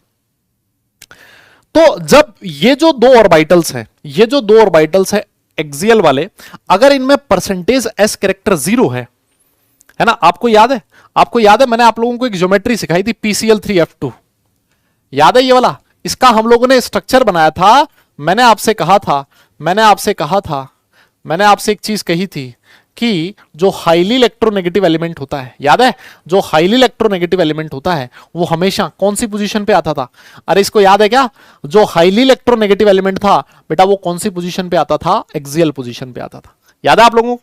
हाईली इलेक्ट्रोनेगेटिव एलिमेंट जो था वो हमेशा कहां आता था सर? एक्सियल पोजीशन पे आता था। ठीक है, तो अगर ये एक्सियल है और मैं कहूं कि ये वाला जो ऑर्बिटल है इसमें परसेंटेज एस कैरेक्टर 0 है, तो हमारे पास ऑर्बिटल है कौन कौन से? P। हाइब्रिडाइजेशन तो ये वाला है ना, तो एक है D। इन दोनों ऑर्बिटल्स में परसेंटेज एस कैरेक्टर कितना था? 0 था। और देखो अगर परसेंटेज एस कैरेक्टर 0 है, इसका मतलब ये हुआ कि ये वाले जो दो ऑर्बिटल्स हैं, ये दो बॉन्ड बनाने में एस ऑर्बिटल का कोई रोल नहीं था। ठीक है ना। तो एक्चुअली हुआ क्या, कुछ इस तरह से हुआ कि एक px और py, ये तीन मिले, तीन ऑर्बिटल ने मिलके ये वाले तीन बॉन्ड बनाए। तो ये वाला प्लेन कौन सा हो गया सर? ये वाला प्लेन हो गया कौन सा? ये वाला प्लेन हो गया कौन सा? XY plane. ये तीन ऑर्बिटल जो हैं, ये जो तीन बॉन्ड्स हैं बेटा, ये कौन से प्लेन में प्रेजेंट है? XY प्लेन में। और ये XY प्लेन में एक s, एक px और एक py, ये ऑर्बिटल आए। यस। अब एक चीज देखो, जो ये दो ऑर्बिटल है, ये दो ऑर्बिटल किससे बने हुए? एक्सियल वाले। एक बना है pz से। अगर P में Z बचा है, तो इस Z के साथ इफेक्टिव ओवरलैपिंग तभी होगी जब यहां पर DB कौन सा हो, Z स्क्वायर वाला हो। इफेक्टिव ओवरलैपिंग PZ की तभी होगी जब यहां पर Z DB कौन सा हो, DZ स्क्वायर वाला हो। सर ऐसा क्यों? ऐसा इसलिए क्योंकि PZ में इलेक्ट्रॉन डेंसिटी Z एक्सिस पे होती है, DZ स्क्वायर में भी इलेक्ट्रॉन डेंसिटी Z एक्सिस पे होती है, और इफेक्टिव ओवरलैपिंग तभी हो सकती है जब दोनों की इलेक्ट्रॉन डेंसिटी एक ही एक्सिस पे प्रेजेंट हो। मेरी बात आपको समझ में आई? Yes yes yes. Effective overlapping तभी हो सकती है जब दोनों की इलेक्ट्रॉन डेंसिटी, अगर मान लो यहां पर आपने डी ले लिया, कौन सा, अगर आप यहां पर डी ले लो एक्स स्क्वायर वाई स्क्वायर, अगर मान लो आपने डी ले लिया एक्स स्क्वायर वाई स्क्वायर, तो ये तो है जेड एक्सिस पे इलेक्ट्रॉन डेंसिटी, और इसमें इलेक्ट्रॉन डेंसिटी है एक्स और वाई एक्सिस पे, तो एक्स वाई एक्सिस की इलेक्ट्रॉन डेंसिटी जेड एक्सिस के साथ कभी भी ओवरलैप नहीं कर सकती, तो आपका बॉन्ड नहीं बनेगा। इसी वजह से हम लोगों ने पी में लिया है जेड, तो डी भी कौन सा होगा, जेड वाला होगा, अगर आपको इफेक्टिव ओवरलैपिंग करवानी है तो। ठीक है क्या? अरे बोलो ना यार। तो इसका मतलब मोटा मोटा कहानी यही है कि आपको इसको सीधा सा ध्यान रख लो। ये तो मैंने इसके पीछे की कहानी समझाई है कि इस तरह से हुआ है। आप इसको लिखना चाहो लिख सकते हो, ना भी लिखना चाहो, अगर आपने डायरेक्ट लिख रखा है कि भाई डी यहां पर डी जेड स्क्वायर है, तब भी आपका काम चल जाएगा, आपकी सेहत पे कोई ज्यादा फर्क नहीं पड़ेगा। ठीक है? तो ये जो तीन बॉन्ड बने, ये तीन बॉन्ड कहां से बने, एक एस, एक पी एक्स और एक पी वाई से। ये तीन ऑर्बिटल, ये तीन बॉन्ड बनाने में काम में आ गए, और एक बॉन्ड ऊपर वाला, एक बॉन्ड नीचे वाला, ये बनाने में यहां पर आया पीजेड, यहां पर आया डीजेड स्क्वायर। और डी में जेड स्क्वायर ही क्यों आया, ये मैंने आपको रीजन बता दिया, बिकॉज पी वाला आया है जेड, अगर पी वाला जेड है तो डी वाला भी जेड ही होना चाहिए, दोनों में इलेक्ट्रॉन डेंसिटी सेम ही एक्सिस पे होनी चाहिए, सेम ही एक्सिस पे होनी चाहिए, तभी इलेक्ट्रॉन डेंसिटी अच्छे से ओवरलैप कर पाएगी। Yes yes yes yes. अरे स्क्वायर कहां बना भाई, कहां बना है स्क्वायर, ये कहां है स्क्वायर भाई, ये तीन एक प्लेन में है ना। अरे स्क्वायर तो ऐसे होता है, मांग खा के आए हो क्या, स्क्वायर तो ऐसे होता है, हैं? ये तो ट्राइगोनल प्लेनर है ना, तो ये तीनों एक प्लेन में है, तो ट्राइंगुलर शेप बन रही है भाई, ये तो ट्राइंगल शेप बन रही है। अगर आप इसके अलावा पी एक्स पी वाई के अलावा कोई और कॉम्बिनेशन यूज करोगे ना, तो जैसे मान लो आपने यहां पर कॉम्बिनेशन यूज किया पी एक्स और पी जेड का, है ना, तो आपका बच गया कौन सा, पी वाई। अब पी वाई के साथ ओवरलैप करने के लिए यहां पर कोई ऐसा ऑर्बिटल है ही नहीं अकेला, ऐसा कोई ऑर्बिटल है ही नहीं अकेला कि जिसमें इलेक्ट्रॉन डेंसिटी वाई एक्सिस पे होती हो डी में। अगर आप डी एक्स वाई लिखोगे तो उसमें इलेक्ट्रॉन डेंसिटी एक्स और वाई एक्सिस के बीच होती है, अगर यहां पर D X square Y square लिखोगे तो उसमें इलेक्ट्रॉन डेंसिटी एक्स एक्सिस पे भी होती है। अच्छा स्क्वायर क्यों लिखा है, ओ भाई, ओ माय गॉड,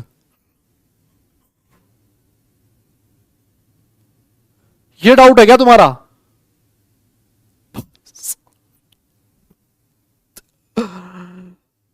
अरे यार मतलब साला मैं पता नहीं क्या समझ रहा हूं और तुम्हारा डाउट कुछ और है। मैंने गला फाड़ फाड़ के समझा दिया कि डी जेड स्क्वायर क्यों लिखा है, और तुम्हें यह नहीं समझ में आया कि सर जेड पे स्क्वायर क्यों लगा है। हद है भाई, हद है, हद है, मतलब आज तो इंतहा हो गई है ना। आज तुमने मजे ले लिए, मतलब जबरदस्त, आज तो तुमने मजे ले लिए। मतलब कैसे, आओ मैं तुझे समझाता हूं, आप लोगों को समझाता हूं ये डी जेड स्क्वायर कैसे आया। और अगर थोड़ी बहुत शर्म बची हो ना, तो अपने आप को दो चार जोर से इतने चाटे मारी हो, इतने जोर से कि एकदम घर वाले पूछे बेटा लेके तो क्लास ऑनलाइन आया था, मास्टर ने क्या फोन पे घुस के थप्पड़ मार दिया क्या तुझे, ऐसा गाल लाल होना चाहिए तुम्हारा। आओ, अगर आपको याद हो तो जो डी सबशेल होता था, जो डी सबशेल होता था उसमें 5 ऑर्बिटल्स होते थे। कितने होते थे सर? 5 ऑर्बिटल्स। ठीक है, अच्छा सर ये हमें पता है। सर ये जो 5 ऑर्बिटल थे, इन 5 ऑर्बिटल्स को रिप्रेजेंट करने का एक तरीका होता था, क्या? एक को कहते थे डी एक्स वाई, एक को कहते थे डी वाई जेड, एक को कहते थे डी जेड एक्स, एक को कहते थे D X square Y square, और एक डी ऑर्बिटल होता था डी जेड स्क्वायर। सर ये नाम होते हैं ऐसे, है ना। ये क्या है सर, नाम है ऐसे, ये नाम है dz स्क्वायर, है ना। और कुछ इसका सिग्निफिकेंस, अच्छा सर इसका सिग्निफिकेंस क्या है फिर सर, अगर आपने dxy लिखा है ना सर, dxy का मतलब ये है सर, ये x एक्सिस है, ये y एक्सिस है, तो इलेक्ट्रॉन डेंसिटी x और y एक्सिस के बीच में है। दिस इज योर dxy, ठीक है। अगर कोई आपसे कहे sir dx square y square क्या है, तो सर अबे साला तुम अभी स्ट्रक्चर ऑफ एटम पढ़ के आए हो ना तुम लोग, ये सारा सब कुछ तुम स्ट्रक्चर ऑफ एटम में पढ़ के आए हो, और फिर तुम ये क्वेश्चन पूछ रहे हो सर dz स्क्वायर कैसे आया। हद है भाई, ऐसे तुम डाउट पूछोगे कभी मैं निपट जाऊंगा तुम्हारे डाउट सुन के। सर इलेक्ट्रॉन डेंसिटी एक्स और वाई एक्सिस के ऊपर प्रेजेंट होती है, ठीक है। और अगर dz स्क्वायर की बात करें, dz स्क्वायर की बात करें, तो सर अगर ये z एक्सिस है, तो सर आपकी इलेक्ट्रॉन डेंसिटी z एक्सिस पे तो होगी ही, है ना। और कहां होगी, इस न्यूक्लियस के चारों तरफ इस तरह से भी इलेक्ट्रॉन डेंसिटी प्रेजेंट होगी। This is your dz square, this is your dz square. आज तुम रहने दो बे, तुम रहने दो, हाँ तुम वही हो पैराशूट वाले। खैर नहीं पड़ा, कान पे मारूंगा मैं तुम्हें, हाँ ठीक है। तो बेटा dz स्क्वायर का मतलब यह है कि उसमें इलेक्ट्रॉन डेंसिटी कौन से एक्सिस पे प्रेजेंट होती है, z एक्सिस पे, ठीक है। कौन से एक्सिस पे प्रेजेंट होती है, z एक्सिस पे। अब तुम्हें समझ में आ गया है भाई, अब तुम्हें समझ में आ गया dz में स्क्वायर क्यों लगाया है? अब समझ में आ गया क्या भाई लोगों, जल्दी बोलो। यस यस, अब ठीक है, अरे अब ठीक है, डन, ठीक है भाई ठीक है, तो आ जाओ, है ना। तो मतलब ये चीज ध्यान रखो कि भाई यहां पर dz स्क्वायर ऑर्बिटल होता है, 90 डिग्री का बॉन्ड एंगल होता है, खत्म, फिनिश, ठीक है। ठीक ठीक ठीक ठीक, बहुत ही बढ़िया, बहुत ही बढ़िया। आओ, हाँ गजनी तो हो ही तुम लोग, गजनी तो हो ही भाई, गजनी को भी थोड़ी बहुत चीज तो याद रहती है यार, मुझे ऐसा लगता है। अब इसके बाद हम लोग बात कर लेते हैं sp3d2 हाइब्रिडाइजेशन की, किसकी, sp3d2 हाइब्रिडाइजेशन की, ठीक है जी। अरे तुम समझ गए हो, अब तुम समझ गए हो सर कौन कौन से ऑर्बिटल यूज होंगे। देखो एक होगा s orbital, px py pz, दो डी ऑर्बिटल यूज होंगे, एक होगा dx स्क्वायर वाई स्क्वायर और एक होगा dz स्क्वायर। यह है बेटा टोटल 6 ऑर्बिटल, यस।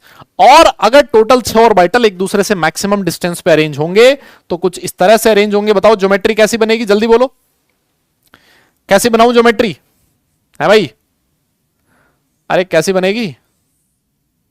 ये देखो, ये जो 4 बॉन्ड हैं ये तो बनेंगे सर एक ही प्लेन में, है ना।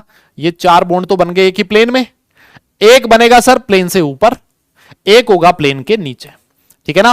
और सारे के सारे जो बॉन्ड एंगल है वो होंगे 90 डिग्री के। इस ज्योमेट्री को क्या बोला जाता है, ऑक्टाहेड्रल।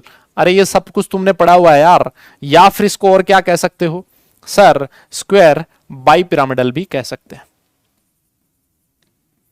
स्क्वायर बाई पिरामिडल भी कह सकते हैं, ठीक है ठीक है ठीक है। स्क्वायर बाई पिरामिडल भी हम लोग कह सकते हैं, कोई प्रॉब्लम नहीं है। अब आप बोलोगे सर एग्जांपल दे दो इसका, मजा आ जाए, ताकि सर एग्जांपल दे दो ताकि मजा आ जाए, है ना। आइए फिर एग्जांपल दे देते हैं आपको।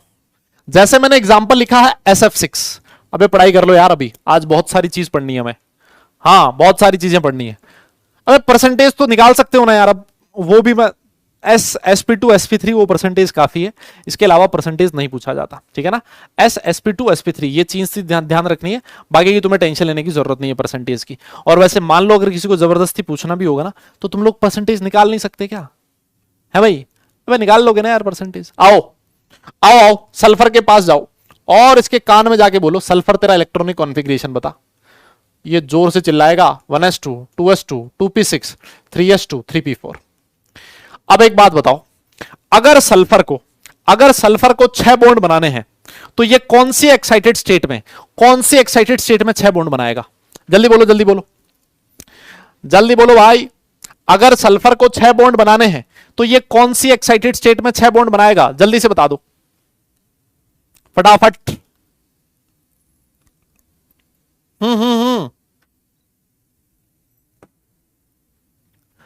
हाँ वेरी गुड, मैं इसकी डायरेक्ट सेकंड एक्साइटेड स्टेट लिख रहा हूं, ठीक है ना। उसमें देखो 3s में 1 इलेक्ट्रॉन होगा और बेटा 3p में 3 इलेक्ट्रॉन होंगे, ठीक है। विश्वास कर लेना, जिसको विश्वास ना हो बना लेना पूरा, है ना, उसको पता लग जाएगा। और सर 3d में 3 इलेक्ट्रॉन होंगे, क्या बात कही है सर, वाह सर वाह सर, ये बात है सर, क्या बात है। मतलब लो जी सर, हाइब्रिडाइजेशन हो गया है sp3d2, खटाक से बना दो इसकी शेप एस ये रहा। और देखो भाई fluorine fluorine fluorine fluorine fluorine fluorine, sir octahedral geometry है, सारे के सारे बॉन्ड एंगल 90 डिग्री के हैं। सर इसमें एक्सियल इक्वेटोरियल डिफाइन नहीं होता, यस यस यस सर, इसमें एक्सियल इक्वेटोरियल डिफाइन नहीं होता, ठीक है ना। इसमें सारे के सारे जो बॉन्ड्स हैं सर वो एक ही तरीके के होते हैं, बॉन्ड लेंथ सबकी सेम होती है ना। इसमें एक्सियल इक्वेटोरियल डिफाइन नहीं होता, याद है ना तुम लोगों को, बोलो बोलो, ठीक है। तो देखो ये वाले जो 4 बॉन्ड बने ना, प्लेन वाले 4 बॉन्ड बने होंगे s p x p y, और किससे, dx स्क्वायर y स्क्वायर से, ये 4 ऑर्बिटल बन गए प्लेन वाले।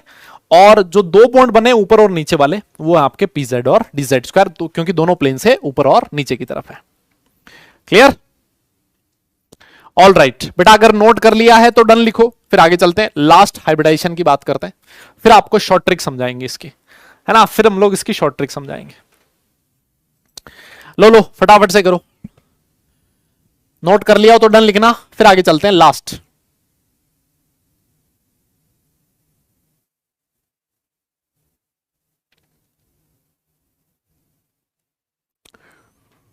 हो गया हो गया हो गया हो गया, क्या बात क्या बात क्या बात। आओ फिर सबसे लास्ट, जिसका नाम है sp3d3 हाइब्रिडाइजेशन, ठीक है, sp3d3 हाइब्रिडाइजेशन। तो सर आज 3 तो, एक तो है s ऑर्बिटल, सर 3 है p ऑर्बिटल, तीनों के तीनों आगे सर, 3 है d ऑर्बिटल। देखो एक होगा dx स्क्वायर वाई स्क्वायर, एक dx वाई, और एक होगा dz स्क्वायर, ठीक है ना। ये है आपके 5 ऑर्बिटल, सॉरी 7 ऑर्बिटल जो हाइब्रिडाइजेशन में काम में आ रहे हैं, ठीक है। ज्योमेट्री कैसी बनेगी जल्दी बोलो, ज्योमेट्री बनेगी सर पेंटागन बनाओ सबसे पहले तो आप, सबसे पहले तो आप पेंटागन बना दो, है ना है ना है ना। देखो पेंटागन ऐसा ही तो होता है, चलो बना देते हैं पेंटागन। ये है आपका सेंट्रल एटम, ठीक है, एक बॉन्ड ये रहा, एक बॉन्ड ये रहा, एक ये रहा, एक ये रहा, और एक ये रहा। सर 5 बॉन्ड प्रेजेंट है सर एक ही प्लेन में, है ना, 5 बॉन्ड प्रेजेंट है सर एक ही प्लेन में।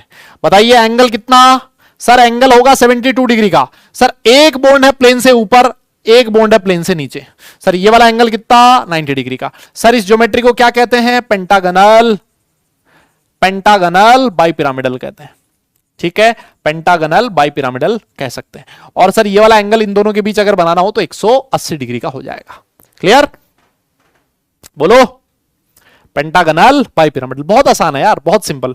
तो देखो ये वाले जो प्लेन से बाहर और प्लेन से अंदर है ना, उसमें कौन सा ऑर्बिटल काम आया है, उसमें सर एक तो dz स्क्वायर और एक pz, ये 2 ऑर्बिटल pz और dz स्क्वायर मिलके प्लेन से बाहर और प्लेन के अंदर वाले बॉन्ड बनाएंगे। और ये सारे के सारे एक प्लेन में है, एक प्लेन में होगा तो s px py dx square y square और dxy, ये बनाएंगे आपके 5 बॉन्ड। कौन से ऑर्बिटल में, कौन से प्लेन में, xy प्लेन में। Yes, clear clear. इसका एग्जाम्पल बताओ, क्या मैं इसका एग्जाम्पल IF7 लिख सकता हूं क्या, है भाई, इसका एग्जाम्पल क्या मैं IF7 लिख सकता हूं क्या, जल्दी बोलो बोलो बोलो। इसका एग्जाम्पल देखो, इसमें एक्सियल इक्वेटोरियल होता है बेटा पेंटागनल बाइपिरामिडल में, ये वाला एक्सियल है, ये वाला भी एक्सियल है, ठीक है ना। और जो प्लेन में है वो सारे के सारे कौन से हैं, इक्वेटोरियल है ना। तो पेंटागनल बाइपिरामिडल और ट्राइगनल बाइपिरामिडल में एक्सियल इक्वेटोरियल डिफाइन होता है, और जो आपका ऑक्टाहेड्रल होता है उसमें एक्सियल इक्वेटोरियल डिफाइन नहीं होता, उसमें सारे के सारे जो बॉन्ड्स होते हैं वो एक ही तरीके के होते हैं, ठीक है ना, सारे के सारे बॉन्ड एक ही तरीके के होते हैं। देखो IF7 है, आयोडीन 7 बॉन्ड बनाएगा, 7 बॉन्ड बनाएगा कौन से एक्साइटेड स्टेट में, 3rd एक्साइटेड स्टेट में, है ना। और 7 बॉन्ड बनाएगा, इसी वजह से 7 ऑर्बिटल इंटरमिक्स होंगे, sp3d3 हाइब्रिडाइजेशन होगा, ठीक है ना। ये आप खुद से बनाओगे, ठीक ठीक ठीक, ये आप लोग खुद से बनाओ। अरे 72 डिग्री तो लिखा है, ये 720 नहीं है भाई, 72 डिग्री है यार, कैसी बात कर रहा है मतलब। हाँ, अभी अभी पाई बॉन्ड वाला केस भी लिखेंगे, पाई बॉन्ड वाला केस भी लिखेंगे। अभी थोड़ा हजम हजम करो इसको, इसको हजम करो पहले, पाई बॉन्ड उसके बाद हजम करना, पहले इसको हजम करो। यस, हो गया, डन। आगे चले बेटा, डन लिखो फिर आगे चलते हैं। Done done done done, yes yes yes, बन गया। क्या बात कर रहे हो, क्या बात कर रहे हो भाई, क्या बात कर रहे हो। आओ, आइए सर इसकी शॉर्ट ट्रिक देख लेते हैं। क्या देख लेते हैं, शॉर्ट ट्रिक। देखो, याद करो, याद करो, आप लोगों ने एक कैलकुलेशन करी थी इलेक्ट्रॉन पेयर की। आप लोगों ने कौन सी कैलकुलेशन करी थी, इलेक्ट्रॉन पेयर की, है ना। तो अगर मान लो आपने इलेक्ट्रॉन पेयर निकाल ली है, यस, इलेक्ट्रॉन पेयर आपकी कैलकुलेशन आप लोगों ने सीखी हुई है। जितने इलेक्ट्रॉन पेयर होंगे, जितने इलेक्ट्रॉन पेयर होंगे, उतने ही हाइब्रिड ऑर्बिटल्स प्रेजेंट होंगे, उतने ही हाइब्रिड ऑर्बिटल्स प्रेजेंट होंगे। जो बच्चा इस बात को पकड़ लेगा, वो हाइब्रिडाइजेशन का कोई भी क्वेश्चन विद इन 15 सेकेंड कर देगा, इस बात की मेरी गारंटी है। यस, अब आप बोलोगे सर इलेक्ट्रॉन पेयर कैसे निकालें, इलेक्ट्रॉन पेयर कैसे निकालें बेटा। इलेक्ट्रॉन पेयर होता है number of lone pairs plus number of bond pairs. और अगर आपको याद हो तो मैंने एक चीज बोली थी कि जो बॉन्ड पेयर होता है उसमें सिर्फ और सिर्फ अगर डबल बॉन्ड है तो सिंगल गिनना है, ट्रिपल बॉन्ड है फिर भी सिंगल गिनना है। बॉन्ड पेयर की कैलकुलेशन में आपके जो मल्टीपल बॉन्ड्स होते हैं उनको सिंगल बॉन्ड की तरह ट्रीट करना है। मतलब आज हम लोग ये सीख चुके हैं कि जब आप बॉन्ड पेयर कैलकुलेट करते हो, बॉन्ड पेयर कैलकुलेट करते हो तो ओनली सिग्मा बॉन्ड गिनना होता है। ठीक है, जब आप बॉन्ड पेयर की कैलकुलेशन करोगे तो क्या गिनना होता है बेटा, सिग्मा बॉन्ड गिनना होता है। मेरी बात समझ में आ रही है तुम्हें।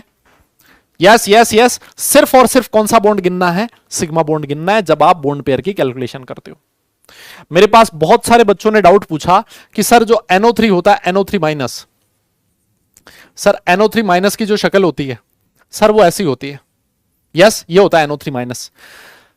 सर यहां पर नाइट्रोजन कितने बॉन्ड बना रहा है, 1 2 4 3 4, नाइट्रोजन 4 बॉन्ड बना रहा है। लेकिन अगर मैं पूछूं कि नाइट्रोजन के पास बॉन्ड पेयर कितना है तो आप बोलोगे 1 2 3, क्योंकि बॉन्ड पेयर की कैलकुलेशन में मैं सिर्फ और सिर्फ किसको गिनता हूं, सिग्मा बॉन्ड को गिन रहा हूं। दादा, यस यस यस, जब आप हाइब्रिडाइजेशन कैलकुलेट करोगे तो जब आप बॉन्ड पेयर गिनोगे ना तो डबल को सिंगल मानना है ना। तो जब बॉन्ड पेयर कैलकुलेट करोगे तो कितना होगा, 3 होगा, 4 नहीं होगा। ये काफी सारे बच्चों ने डाउट पूछा है।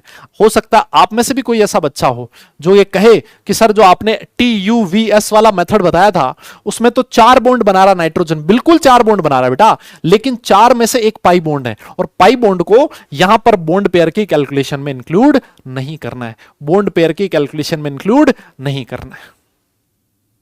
क्लियर है ना। यस यस यस, बिकॉज जो बेटा बॉन्ड पेयर होता है ना, जो आपका पाई बॉन्ड होता है ना, पाई बॉन्ड कभी भी ज्योमेट्री डिसाइड नहीं करता। पाई बॉन्ड तो आपका साइड वाइज ओवरलैपिंग होगी, वीक ओवरलैपिंग है, वो कभी भी ज्योमेट्री डिसाइड करने में काम में नहीं आता।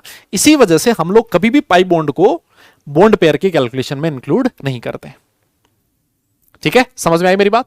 पाई बॉन्ड जो होता है बेटा वो वीक बॉन्ड होता है, और वीक बॉन्ड होता है साथ साथ ज्योमेट्री डिसाइड करने में पाई बॉन्ड का कोई रोल नहीं होता। दैट्स व्हाई वो कभी भी हाइब्रिडाइजेशन की कैलकुलेशन में इंक्लूड नहीं होगा। ठीक है, तो देखो कई बार इसको ना, इसी को कुछ लोग ऐसे भी लिखते हैं, एक टर्म और होती है जिसको बोला जाता है स्टेरिक नंबर, है ना, स्टेरिक नंबर। कुछ लोग बोलते हैं स्टेरिक नंबर कैलकुलेट कर लो, जितने स्टेरिक नंबर आएंगे उतने ही हाइब्रिड ऑर्बिटल्स प्रेजेंट होंगे। ठीक है, हाँ ये लिखना है भाई। कोई कह रहा है, कोई पूछ रहा है सर ये लिखना है क्या, अबे शॉर्ट ट्रिक, इसको नहीं लिखोगे तो किसको लिखोगे। इसके बाद तो सारे क्वेश्चन इसी से करने, सारे क्वेश्चन इसी से करने, हद है मतलब।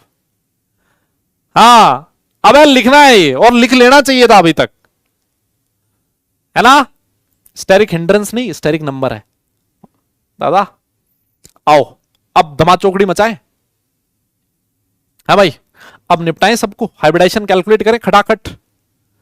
अब देखना, जिसको इलेक्ट्रॉन पेयर कैलकुलेट करना आता है ना, जितने इलेक्ट्रॉन पेयर कैलकुलेट करना अच्छे से सीखा ना वीसीपीआर में, वो फटाफट से निपटा देगा। ऐसे निपटाएगा ना हाइब्रिडाइजेशन पता भी नहीं लगेगा किसी को। यस, है ना।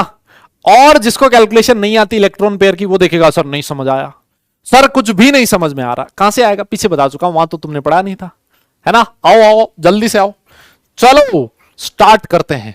स्टार्ट करते हैं हम लोग CH4 से, यहीं से बहुत आसान से स्टार्ट करते हैं। देखो, है ना, फटाफट से तुम हाइब्रिडाइजेशन कैलकुलेट करो, फटाफट कैलकुलेट करके बताओ। फिर मैंने लिखा है NH3 सेंट्रल एटम। देखो बेटा, हाइब्रिडाइजेशन हमेशा सेंट्रल एटम के लिए कैलकुलेट किया जाता है, ठीक है ना, इस बात को याद रखना। NH3, फिर आप लिख लो H2O, ठीक है, फिर तुम लिख लेना PCl3, ठीक है। फिर उसके बाद कैलकुलेट करना तुम किसका, हाँ ये जो लिखवाए थे ना, ये भी कैलकुलेट कर लो SF6 का। फिर उसके बाद तुम कैलकुलेट करना किसका, CO2 में, ठीक है, ये कैलकुलेशन कर लो। हाँ ये सारे करने हैं तुम्हें। फिर उसके बाद क्या करोगे, फिर ये कर लेना POCl3। सेंट्रल एटम कौन है इधर, सल्फर, यहां पर कौन है, कार्बन, यहां पर सेंट्रल एटम कौन होता है, POCl, P फॉस्फोरस, है ना। फिर उसके बाद करना तुम XCO3, ठीक है। फिर उसके बाद करना तुम XCO2F2 जिनॉन का, ठीक है। फिर उसके बाद करना तुम XCF2 का, ठीक है, जिनॉन है सेंट्रल एटम। बोलो बोलो बोलो। देखो, तो तुमने क्या किया, आपने बोला सर कार्बन के वैलेंस शेल में 4 इलेक्ट्रॉन होते हैं, lone pair 0, bond pair 4, electron pair 4 आ गए। सर इलेक्ट्रॉन पेयर 4 है, और अभी हमने पढ़ा है जितने इलेक्ट्रॉन पेयर होंगे उतने ही हाइब्रिड ऑर्बिटल्स होंगे। इसका मतलब हाइब्रिड ऑर्बिटल भी कितने होंगे, 4। अब तुम मुझे खुद बताओ, अब तुम मुझे खुद बताओ, ऐसा कौन सा हाइब्रिडाइजेशन है, ऐसा कौन सा हाइब्रिडाइजेशन है जिसमें हाइब्रिड ऑर्बिटल 4 होते हैं, खुद बता दो। ऐसा कौन सा हाइब्रिडाइजेशन है जिसमें हाइब्रिड ऑर्बिटल 4 होते हैं। आप बोलोगे सर हाइब्रिडाइजेशन है सिर्फ कौन सा, sp3, जिसमें 4 ऑर्बिटल होते हैं, 1 s और 3 p, sp3 खत्म। और इसकी ज्योमेट्री कैसी हो जाएगी, टेट्राहेड्रल। नाइट्रोजन के वैलेंस शेल में 5 इलेक्ट्रॉन होते हैं, lone pair 1, bond pair 3, electron pair 4। इसका मतलब सर ये है, इसका मतलब सर ये है 4 ऑर्बिटल इंटरमिक्स होंगे, और 4 ऑर्बिटल इंटरमिक्स है, इसका मतलब हाइब्रिडाइजेशन इसका भी क्या होगा, sp3 होगा, है ना। इसका ज्योमेट्री टेट्राहेड्रल होगा, लेकिन क्योंकि इसके पास एक लोन पेयर प्रेजेंट है, लोन पेयर की वजह से इसकी शेप कैसी हो जाएगी, सर पिरामिडल शेप हो जाएगी, जो हम लोगों ने वीसीपीआर में पढ़ा था। याद आ रहा आपको, है ना। अगर आपसे इसकी शेप पूछेगा, आपसे इसकी शेप पूछेगा, तो आप बोलोगे सर ट्राइगोनल पिरामिडल हो जाएगी, और ज्योमेट्री पूछेगा तो आप बोलोगे सर टेट्राहेड्रल हो जाएगा। याद आ रहा तुम्हें। यहां पर भी देखो, ऑक्सीजन सेंट्रल एटम है सर, सर लोन पेयर 2 है, बॉन्ड पेयर 2 है, इलेक्ट्रॉन पेयर 4 हो गया, सर हाइब्रिडाइजेशन sp3 होगा। यस, हाइब्रिडाइजेशन sp3 है। ज्योमेट्री इसकी भी कैसी होगी, टेट्राहेड्रल, लेकिन अगर तुमसे शेप पूछेगा तो कैसे बोलोगे, वी शेप, या फिर एंगुलर, या फिर बेंट हो जाएगी। याद आ रहा है क्या। और देखो सर, फास्फोरस के वैलेंस शेल में 5 इलेक्ट्रॉन होते हैं, सर 3 बॉन्ड बना लिए, bond pair 3, lone pair 1, electron pair 4, hybridization sp3। बताओ। यस यस, SF6 सल्फर के वैलेंस शेल में 6 इलेक्ट्रॉन होते हैं, sir bond pair 6, lone pair 0, electron pair 6, 6 orbital intermix होंगे, और 6 ऑर्बिटल इंटरमिक्स होने वाला हाइब्रिडाइजेशन कौन सा है, sp3d2। बताइए।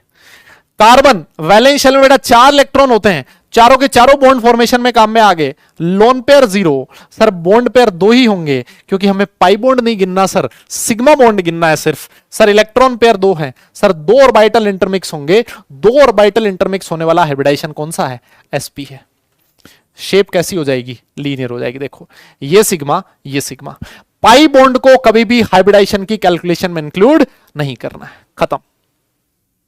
बताओ भाई, कितना आसान है यार, कितना आसान है। देख रहे हो तुम, फॉस्फोरस सेंट्रल एटम है, वैलेंस शेल में 5 इलेक्ट्रॉन होते हैं, ऑक्सीजन के साथ 2 काम में आ गए, तो बॉन्ड पेयर हो गए बेटा 4, लोन पेयर है 0, इलेक्ट्रॉन पेयर है 4, हाइब्रिडाइजेशन हो गया sp3। यस, जिनॉन के वैलेंस शेल में 8 इलेक्ट्रॉन होते हैं, बॉन्ड पेयर हो गए 3, लोन पेयर हो गया 1, इलेक्ट्रॉन पेयर हो गया 4, हाइब्रिडाइजेशन हो गया sp3। यस, जिनॉन के वैलेंस शेल में 8 इलेक्ट्रॉन होते हैं, 4 और 2 6 काम में आ गए, loan pair 1, bond pair 4, electron pair 5, 5 orbital intermix होंगे, हाइब्रिडाइजेशन हो जाएगा sp3d।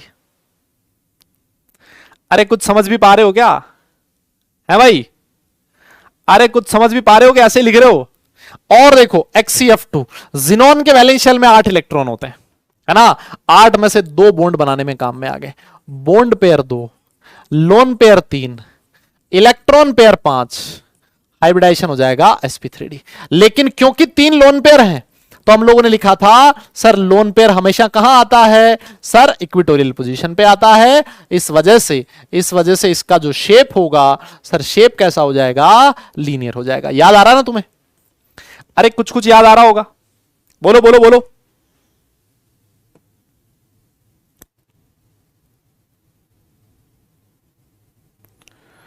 देख रहे हो तुम कैसे चुटकियों में क्वेश्चन सॉल्व कर रहे हो तुम, चुटकियों में, हाँ चुटकियों में। यस बेटा, नोट कर लिया हो तो डन लिखना, फिर आगे चलते हैं। हाँ जी, नोट कर लिया हो तो डन लिखना, फिर आगे चलेंगे। नोट कर लिया हो तो डन लिखना बेटा, फिर आगे चलेंगे।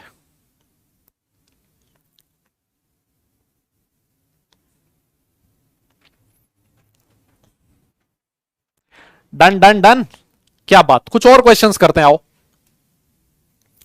कुछ और क्वेश्चंस करते हैं। जैसे मान लो आपसे कोई पूछ ले SO4 2 माइनस में सल्फर का हाइब्रिडाइजेशन क्या होगा, ठीक है। कोई आपसे पूछ ले ClO4 माइनस में क्लोरीन का हाइब्रिडाइजेशन क्या होगा, कोई तुमसे पूछे CO3 2 माइनस में कार्बन का हाइब्रिडाइजेशन क्या होगा, ठीक है ठीक है। और देखो मान लो तुमसे पूछ ले NO3 माइनस में नाइट्रोजन का हाइब्रिडाइजेशन बताओ, ठीक है। मान लो तुमसे कोई पूछ ले NO2 प्लस इसमें नाइट्रोजन का हाइब्रिडाइजेशन बताओ, ठीक है। और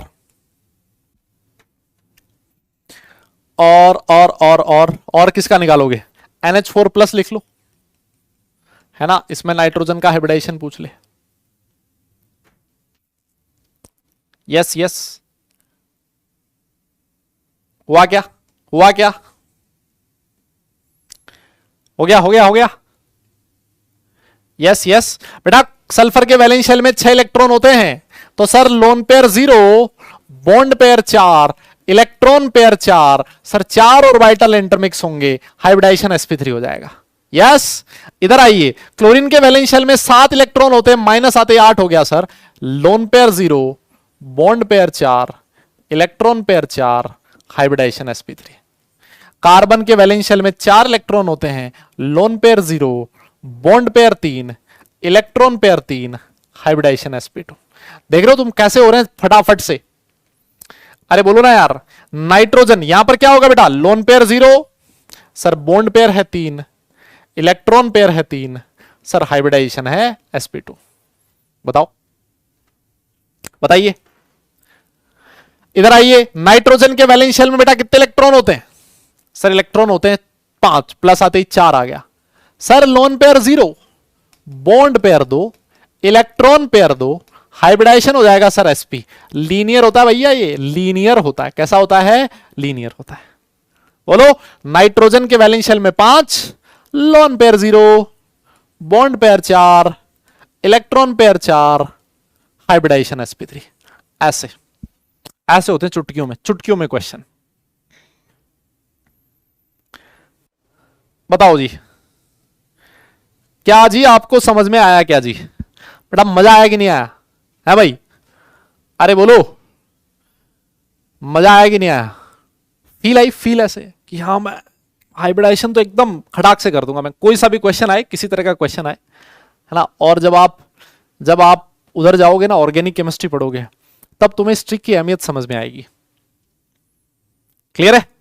अब देखो, मान लो कई बार आपको ये सारा सब कुछ कैलकुलेशन नहीं पता, है ना, और आपको शेप पता है ना, स्ट्रक्चर पता है आप लोगों को।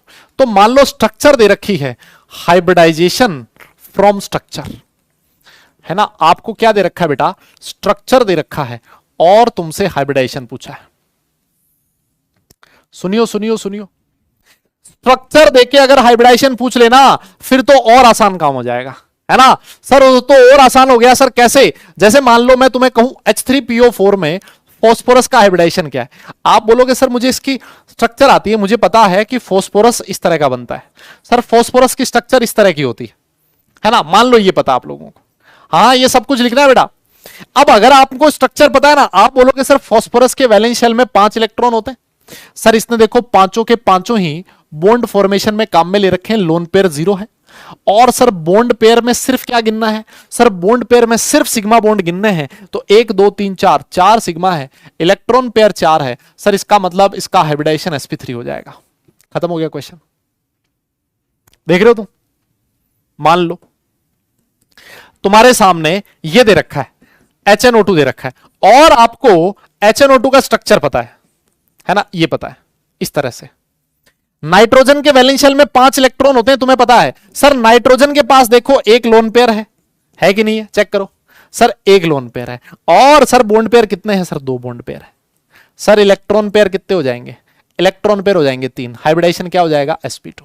अब sp2 ट्राइगोनल प्लेनर होना चाहिए था, sp2 ट्राइगोनल प्लेनर होना चाहिए था, लेकिन सर इसके पास लोन पेयर है, इसकी वजह से कैसा हो जाएगा सर, ये बेंट हो जाएगा। कैसा हो जाएगा, बेंट हो जाएगा। क्या आपको मेरी बात समझ में आ रही है? यस, बोलो बोलो बोलो बोलो,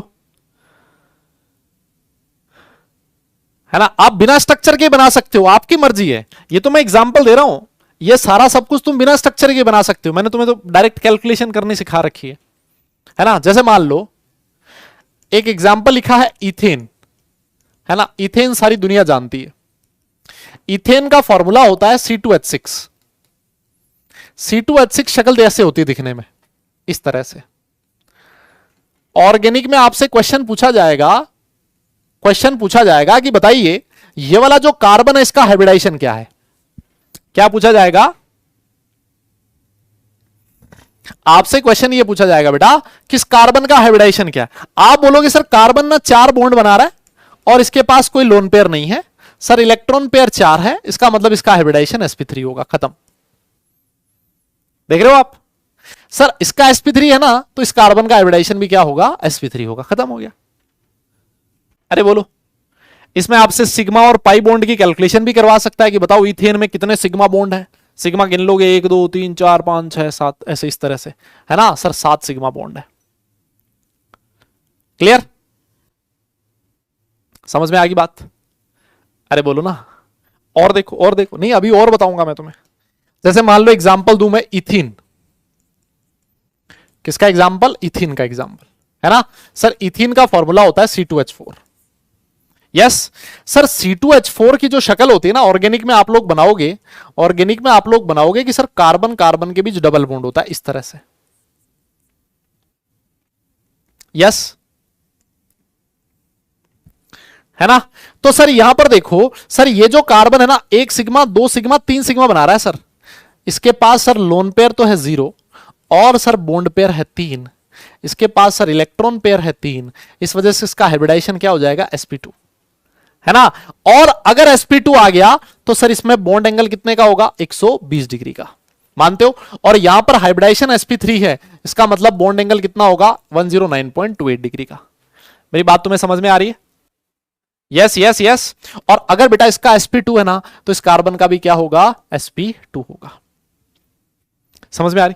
मतलब जब कार्बन कार्बन सिंगल बॉन्ड है तो हाइब्रिडाइजेशन sp3, जब कार्बन कार्बन डबल बॉन्ड है तो हाइब्रिडाइजेशन sp2। अभी एक और एग्जांपल देता हूं मैं।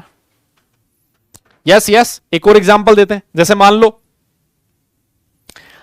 लो हाँ जी, और देखो भैया, जैसे मान लो ऐसे दे दे C2H2, सर ये है इथाइन, ये क्या है, इथाइन। देखो इसमें क्या होता है सर, कार्बन कार्बन के बीच ट्रिपल बॉन्ड होता है। तो देखिए सर, ये वाला जो कार्बन है सर, दो ही सिग्मा है, इसके पास लोन पेयर 0 है सर, बॉन्ड पेयर 2 है, इलेक्ट्रॉन पेयर 2 है सर, हाइब्रिडाइजेशन sp होगा तो ज्योमेट्री लीनियर होगी, और सर बॉन्ड एंगल 180 डिग्री का हो जाएगा। इसका हाइब्रिडाइजेशन भी क्या हो जाएगा, 180 डिग्री sp हो जाएगा। क्या आप मेरी बात समझ पा रहे हो? तो क्या मैं ऐसे लिख सकता हूं क्या, परसेंटेज एस कैरेक्टर, अरे बोलो, क्या मैं ऐसे लिख सकता हूं कि percentage S character is directly proportional to bond angle? जल्दी बोलो, क्या ऐसे लिख सकते हो? अरे भाई हाइब्रिडाइजेशन sp है, इसका मतलब परसेंटेज एस कैरेक्टर कितना है, 50%, और जब 50% एस कैरेक्टर था तो बॉन्ड एंगल कितना आया, 180 डिग्री। इधर देखो, इधर sp2 हाइब्रिडाइजेशन था तो परसेंटेज एस कैरेक्टर कितना था सर, था 33.3%। यस, तो बॉन्ड एंगल कितना आया, 120 डिग्री। और यहां पर परसेंटेज एस कैरेक्टर है बेटा, परसेंटेज एस कैरेक्टर है 25%, तो बॉन्ड एंगल कितना आया, 109.28। तो इसका मतलब यह है कि परसेंटेज एस कैरेक्टर अगर बढ़ेगा तो बॉन्ड एंगल की वैल्यू भी बढ़ेगी बेटा, बढ़ेगी। अरे बोलो बोलो बोलो, दादा ये बात समझ में आई क्या? तो ये बहुत इंपॉर्टेंट चीज है। अच्छा, और मैं एक चीज और कह सकता हूं, it is directly proportional to bond energy. इसमें दिमाग लगाओ भाई, इसमें दिमाग लगा दो अपना। क्या ये बात सही लिखी है, directly proportional to bond energy? ये कैसे आ गया है भाई, directly proportional to bond energy ये कैसे आ गया, ये बता दूं तो। Directly proportional to bond energy, क्या ये चीज समझ में आया क्या? जल्दी बोल, जल्दी बोल।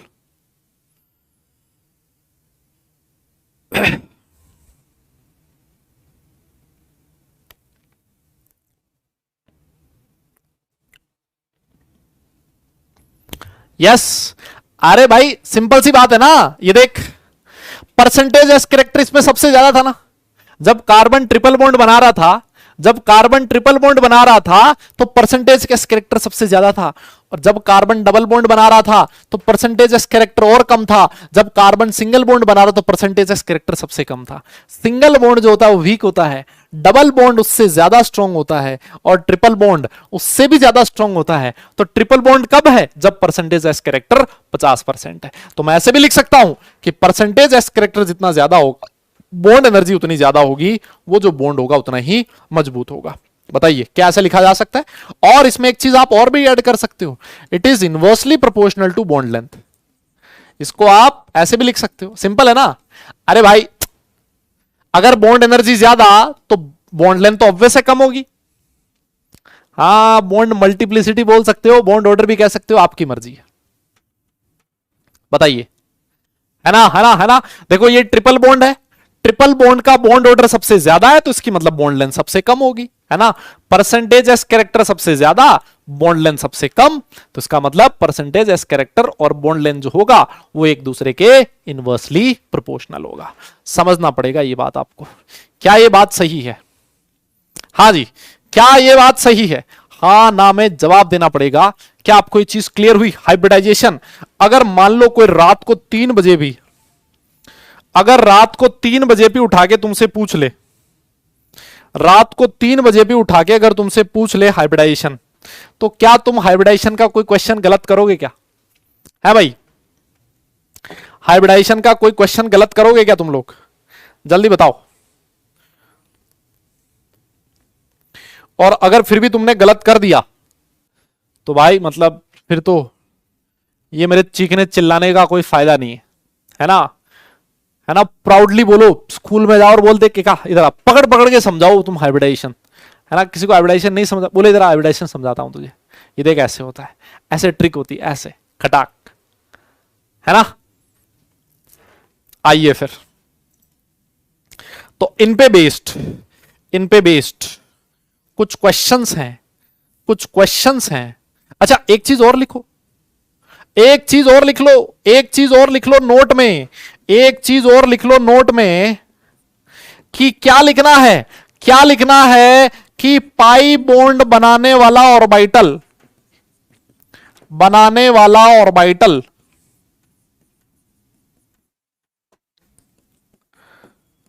हाइब्रिडाइजेशन में पार्टिसिपेट नहीं करता, है ना, हाइब्रिडाइजेशन में पार्टिसिपेट नहीं करता, ये ध्यान रखना है, इस बात को और याद कर लेना। मतलब जो ऑर्बिटल पाई बॉन्ड बना रहा है ना, वो वाला ऑर्बिटल कभी भी हाइब्रिडाइजेशन में इंक्लूड होगा ही नहीं भाई। अभी जब हम लोगों ने बॉन्ड पेयर निकाले तो हमने सिर्फ सिग्मा बॉन्ड गिना, हमने पाई बॉन्ड गिना ही नहीं। इसका मतलब पाई बॉन्ड बनाने वाला ऑर्बिटल हाइब्रिडाइजेशन में पार्टिसिपेट नहीं करेगा, है ना, उसको कभी भी हाइब्रिडाइजेशन की कैलकुलेशन में इंक्लूड नहीं करना है दादा, नहीं करना है। बात समझ गए? यस, अरे बोलो बोलो। अब जिस दिन तुम ऑर्गेनिक पढ़ोगे ना, जिस दिन तुम ऑर्गेनिक पढ़ोगे उस दिन मुझे याद करोगे कि सर क्या मतलब कॉन्सेप्ट बताया था आपने, एकदम ऐसे हलवा हो गया सर, है ना, है ना, है ना। क्लियर क्लियर, समझ में आ गया? डन डन, है ना। पाई बॉन्ड बनाने वाला ऑर्बिटल कभी भी हाइब्रिडाइजेशन में पार्टिसिपेट नहीं करता, इस बात को याद रखना है। चलो फिर अब मैं आपके सामने आप लोगों को कुछ होमवर्क देना चाहता हूं, और भाई वो इतना होमवर्क है ना, बहुत सारा है। ये वाला होमवर्क, ये वाला भी होमवर्क, है ना। ये क्वेश्चन तुम लगाते जाना बस। ये सारे क्वेश्चन मैं हाइब्रिडाइजेशन पे दे रहा हूं सिर्फ इसलिए ताकि तुम्हें कॉन्फिडेंस आए, है ना। क्वेश्चन पे क्वेश्चन करो,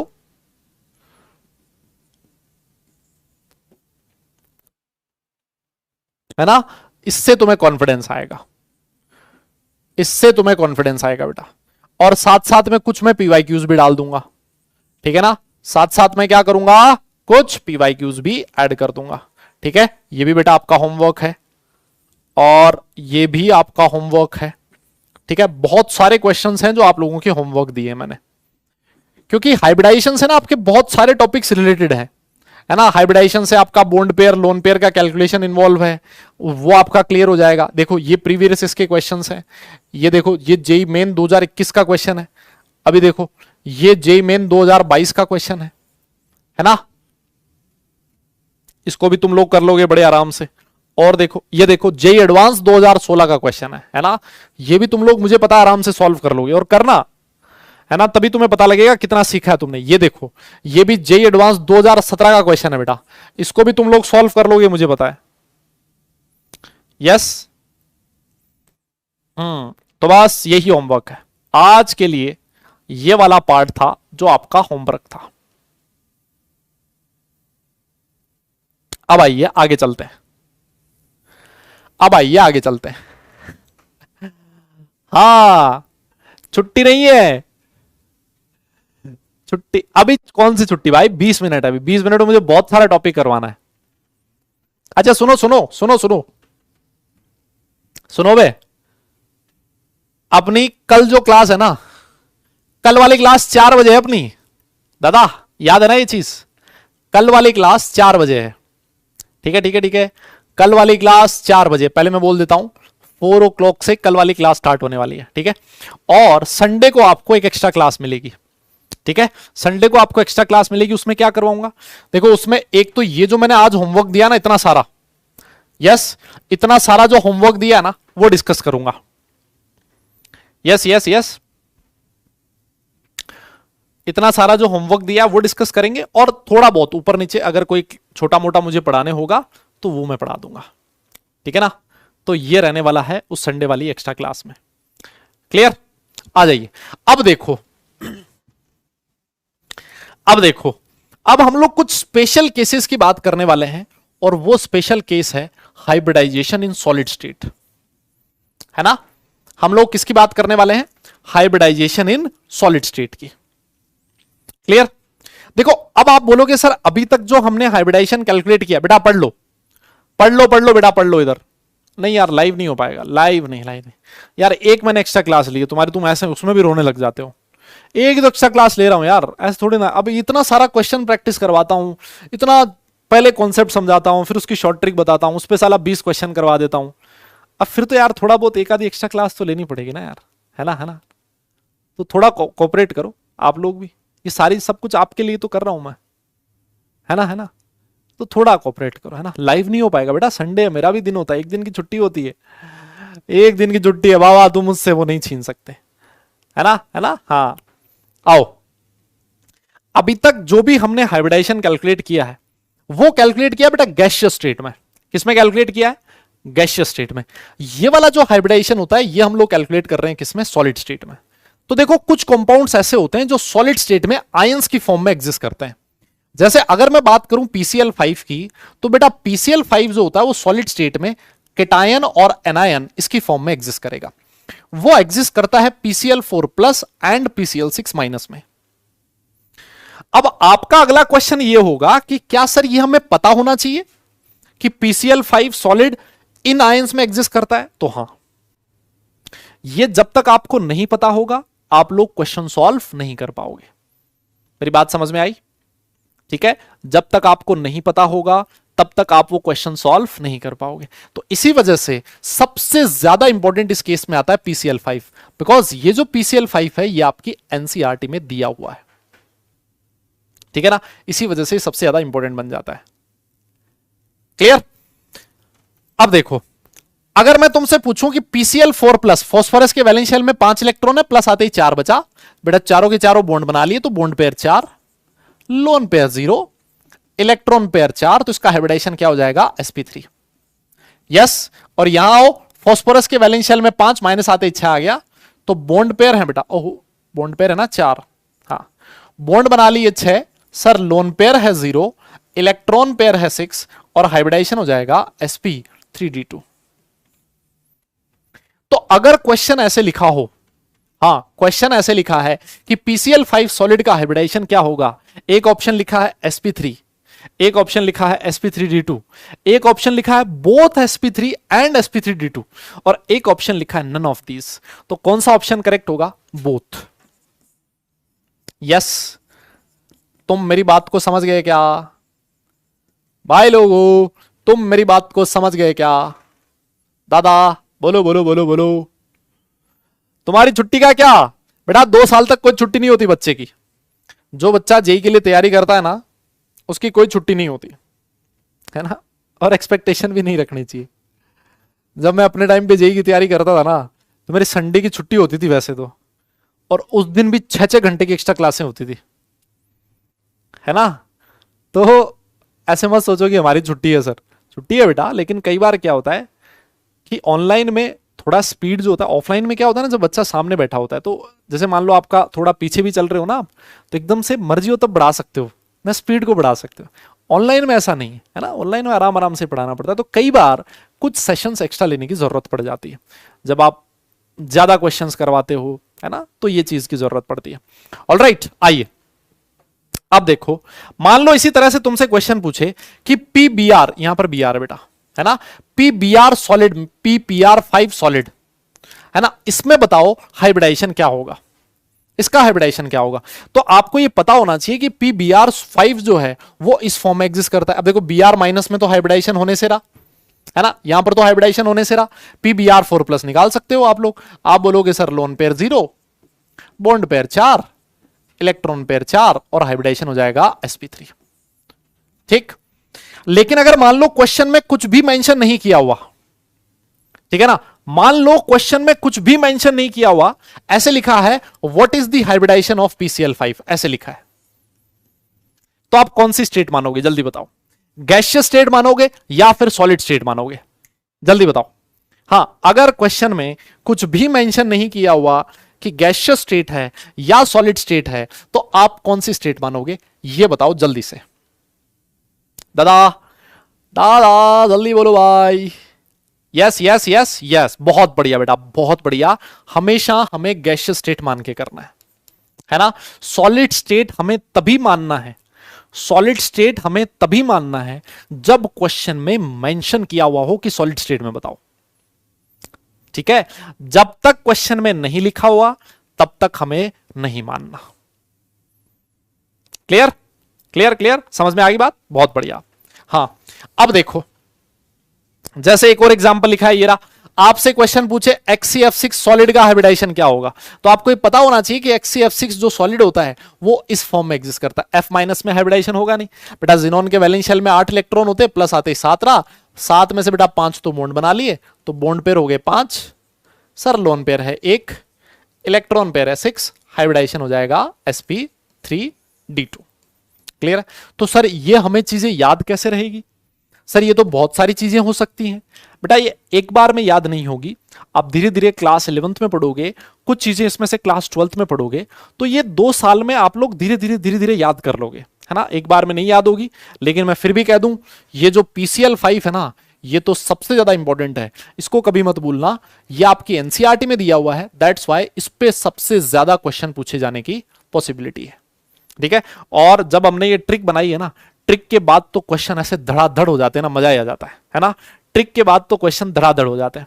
ये देखो, जैसे मान लो तुमसे पूछे कि N2O5 सॉलिड है, इसमें नाइट्रोजन का हाइब्रिडाइजेशन क्या होगा, तो आपको ये पता होना चाहिए कि N2O5 सॉलिड जो होता है वो NO2 प्लस और NO3 माइनस में एग्जिस्ट करता है। अब इन दोनों का हाइब्रिडाइजेशन हम लोगों ने कैलकुलेट किया था आज ही, ठीक है। तो ये आपका होमवर्क है, इसको आप खुद से करोगे, ठीक है। वैसे ही यहां पर देखो N2O4 सॉलिड में पूछे तो आपको पता होना चाहिए कि NO प्लस और NO3 माइनस में एग्जिस्ट करेगा। अब बेटा NO प्लस में तो हाइब्रिडाइजेशन होगा नहीं ना भाई, हाइब्रिडाइजेशन के लिए मिनिमम 3 एटम तो चाहिए ना दादा, 2 एटम में हाइब्रिडाइजेशन थोड़ी ना होता है। जैसे मान लो मैं तुमसे कहूं H2 में हाइब्रिडाइजेशन क्या होगा, आप बोलोगे सर कैसी बात कर रहे हो, ये तो एक बॉन्ड बन रहा है, इसमें कौन सा हाइब्रिडाइजेशन। मैं तुमसे कहूं N2 में हाइब्रिडाइजेशन क्या होगा, ऐसा हाइब्रिडाइजेशन नहीं होता। हाइब्रिडाइजेशन के लिए मिनिमम कितने एटम चाहिए, 3। भाई शेप की बात तो तभी होती है ना भाई, शेप तो तभी बनती है ना जब 3 एटम हो। मेरी बात समझ में आ रही है? यस यस यस, अरे बोलो ना यार भाई, शेप की बात तो तभी होती है ना जब 3 एटम हो दादा, है ना। बहुत बढ़िया, तो ये वाला भी, ये NO3 माइनस, ये भी आप कर लोगे, ठीक है। और देखो फिर आया आपका कौन, N2O3 सॉलिड, ये NO प्लस NO2 माइनस में एग्जिस्ट करता है, यहां पर हाइब्रिडाइजेशन की बात नहीं होगी। NO2 प्लस हम लोगों ने लिखा था, आप लोग इसको खुद से कैलकुलेट करोगे, ठीक है ठीक है। जैसे IF5 सॉलिड है, वो इस फॉर्म में एग्जिस्ट करता है। अब तो ये हाइब्रिडाइजेशन के क्वेश्चन हो गए, है ना। किसके क्वेश्चन हो गए बेटा, ये हाइब्रिडाइजेशन के क्वेश्चन। आपको ये पता होना चाहिए कि कौन सी फॉर्म में एग्जिस्ट करता है। जैसे मान लो Cl2O6 लिखा है ना, ये ClO2 प्लस और ClO4 माइनस में एग्जिस्ट करता है, ठीक है। तो यहां पर देखो क्लोरीन है, यस, कैलकुलेट कर लोगे। क्लोरीन के वैलेंस शेल में कितने इलेक्ट्रॉन होते हैं, 7, प्लस आते कितने बचे, 6 में से 4 तो बॉन्ड बनाने में काम में आ गए,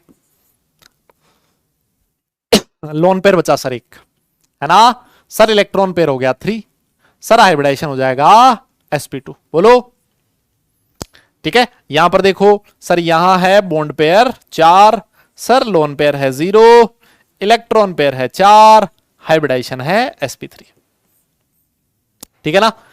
क्लियर। ये वाला बेटा I2 सॉलिड वाला आप खुद से करो, ये वाला भी इंपॉर्टेंट है ना। I2 सॉलिड भी इंपॉर्टेंट है, ये एग्जिस्ट करता है I3 प्लस और I3 माइनस में, है ना, I3 प्लस और I3 माइनस में, तो ये भी आपको खुद से करना है। और last but not the least, यहां पर देखो I2Cl6 लिक्विड फॉर्म में एग्जिस्ट करता है, इस फॉर्म में बेटा। यहां पर देखना सॉलिड नहीं लिखा हुआ है, ये लिक्विड फॉर्म लिखी हुई है ना, तो यहां ये सॉलिड ला दियो, है ना। ये लिक्विड वाला केस है ना, एक अकेला केस है, एकमात्र केस ऐसा है जो आपको लिक्विड वाला याद रखना है, बाकी इसके अलावा सॉलिड वाले याद रखने हैं। क्लियर है, बाकी आपको सॉलिड वाले याद रखने हैं। ये अकेला केस ऐसा है I2Cl6, इसमें आपको आयोडीन का हाइब्रिडाइजेशन निकालना है, इसमें भी आपको आयोडीन का हाइब्रिडाइजेशन निकालना है। ऑल राइट, ये जो क्वेश्चन जितने भी हैं, ये सारे क्वेश्चन जो संडे वाली क्लास है उसमें मैं डिस्कस करूंगा, ठीक है ना।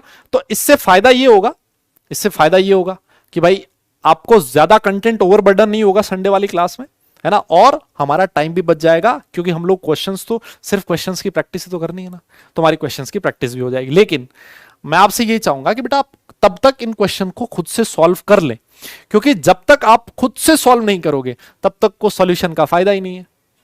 सही कह रहा हूं क्या? अब देखो कोई तो अब नमस्कार कर रहा है ना, कह रहा नमस्ते डूडी सर। अबे मेरा जाने का टाइम आ गया भाई, मतलब जाने का कहां, ऊपर नहीं, मतलब क्लास से जाने का टाइम आ गया, और अब आया बताओ, कह रहा नमस्कार, अद्धा मतलब हैं हैं कुछ भी। आइए एक छोटा सा टॉपिक मैं आपको और करवाना चाहता हूं। देखो एक छोटा सा टॉपिक, ये टॉपिक 5-7 मिनट लेगा आपका, बस 5-7 मिनट लेगा। नोमेनक्लेचर ऑफ पाई बॉन्ड, बस थोड़ा सा है ना जोर लगा के पढ़ लो इसको, थोड़ा सा जोर लगा के पढ़ लो। नोमेनक्लेचर ऑफ पाई बॉन्ड्स की बात कर लेते हैं। Alright, yes nomenclature of pi bond, ये इसलिए करवा रहा हूं क्योंकि ये हाइब्रिडाइजेशन से रिलेटेड है। अगर आज हमने इसको नहीं किया ना हाइब्रिडाइजेशन से रिलेटेड वाले पार्ट को, तो भैया इसको आगे करने में बहुत जोर आएगा मैं, है ना, आगे बहुत दिक्कत आएगी। इसी वजह से मैं इस टॉपिक को आज ही करवाना चाहता हूं और मुझे उम्मीद है आप लोग मेरा साथ दोगे। आइए फिर एकदम, हाँ, अरे क्या बात कर रहे हो यार, तुम लोग सब पढ़ने लिखने वाले बालक हो, ऐसे क्या बात कर रहे हो, मतलब आओ इसका नाम देते हैं पाई बॉन्ड का। आओ इधर आओ। जैसे मान लो C2H4 का एग्जाम्पल लिखा है, ठीक है ना, C2H4 का एग्जाम्पल लिखा है, सुनो। तो आप लोगों को पता है भाई C2H4 की जो स्ट्रक्चर होती है सर, वो इस तरह की होती है, मानते हो ना, इस तरह की होती है। अभी हम लोगों ने लिखा सर ये वाला जो कार्बन है इसका हाइब्रिडाइजेशन क्या होता है, sp2। इस कार्बन का हाइब्रिडाइजेशन भी sp2 था। यस सर, ये कार्बन कितने सिग्मा बॉन्ड बना रहा है सर, 3 सिग्मा बॉन्ड बना रहा है, और सर 1 पाई बॉन्ड बना रहा है। बोलो ना, 3 सिग्मा और 1 पाई बॉन्ड बना रहा है, ठीक है, बहुत बढ़िया। अब देखो कार्बन 4 बॉन्ड बना रहा है टोटल। कार्बन का इलेक्ट्रॉनिक कॉन्फ़िगरेशन होता है 1s2 2s2 2p2। आपने इसकी डायरेक्ट फर्स्ट एक्साइटेड स्टेट लिख दी है ना। मैं इसकी, क्योंकि ये सारी चीज हम लोग कर चुके हैं पहले ही, मैंने इसकी डायरेक्ट फर्स्ट एक्साइटेड स्टेट लिख दी। उसमें बेटा 2s में 1 इलेक्ट्रॉन है और 2p में 3 इलेक्ट्रॉन है, ठीक है। अब देखो कार्बन 4 बॉन्ड बना तो रहा है, लेकिन 4 में से सिग्मा कितने, 3। तो s ऑर्बिटल तो हमेशा सिग्मा बनाता है। एक इस ऑर्बिटल ने सिग्मा बना लिया, एक इस ऑर्बिटल ने सिग्मा बना लिया। इसका मतलब ये वाला जो ऑर्बिटल है वो सर पाई बॉन्ड बनाने में काम में आ रहा है। दादा बोलना भाई, अरे मैं सही कह रहा हूं क्या? इधर ये वाला जो ऑर्बिटल है वो पाई बॉन्ड बनाने में काम में आ रहा, मानते हो?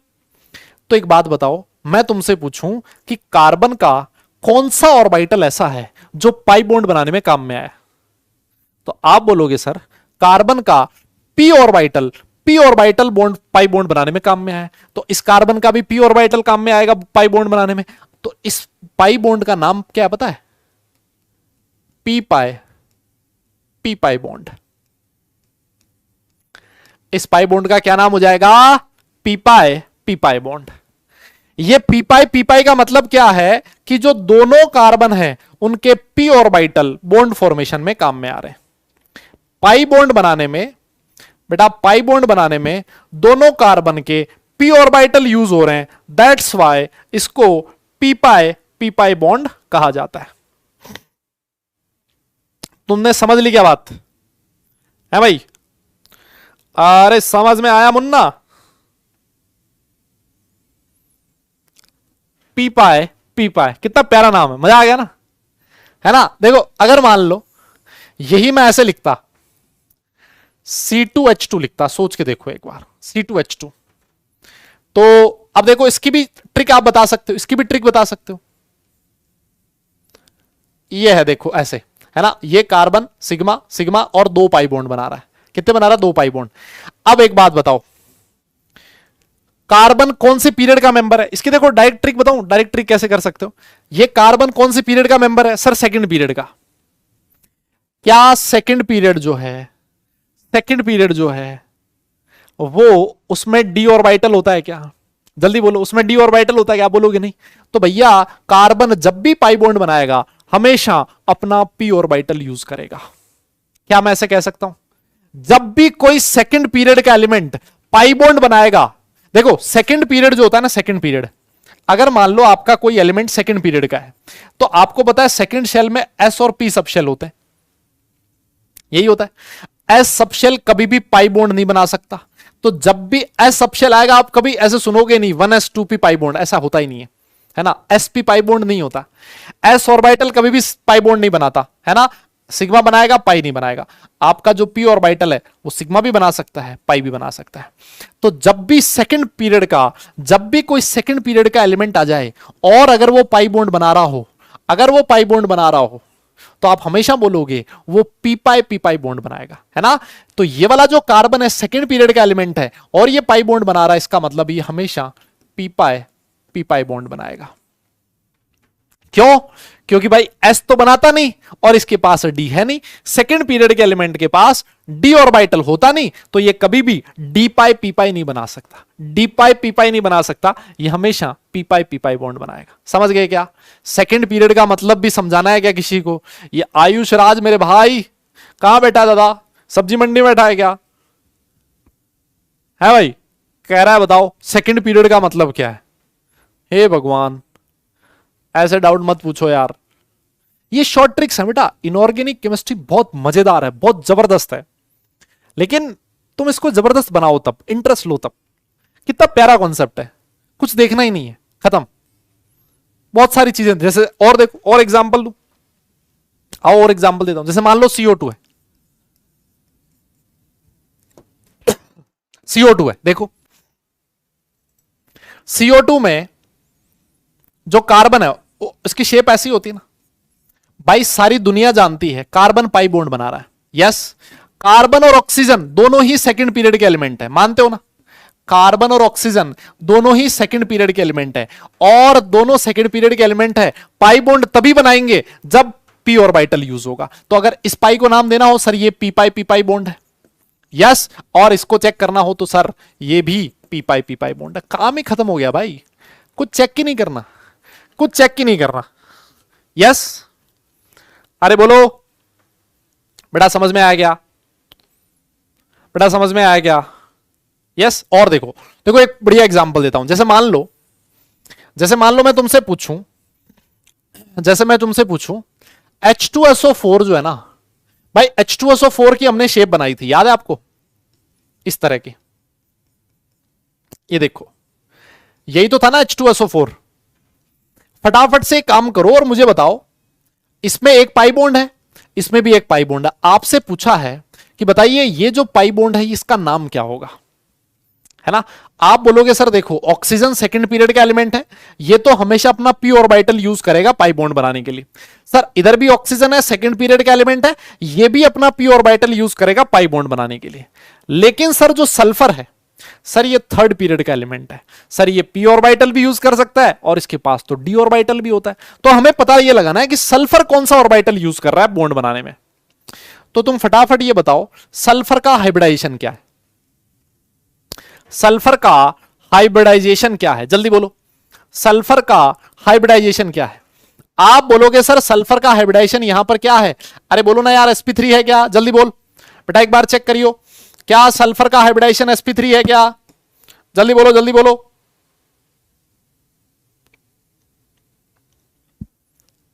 यस, बिल्कुल सही।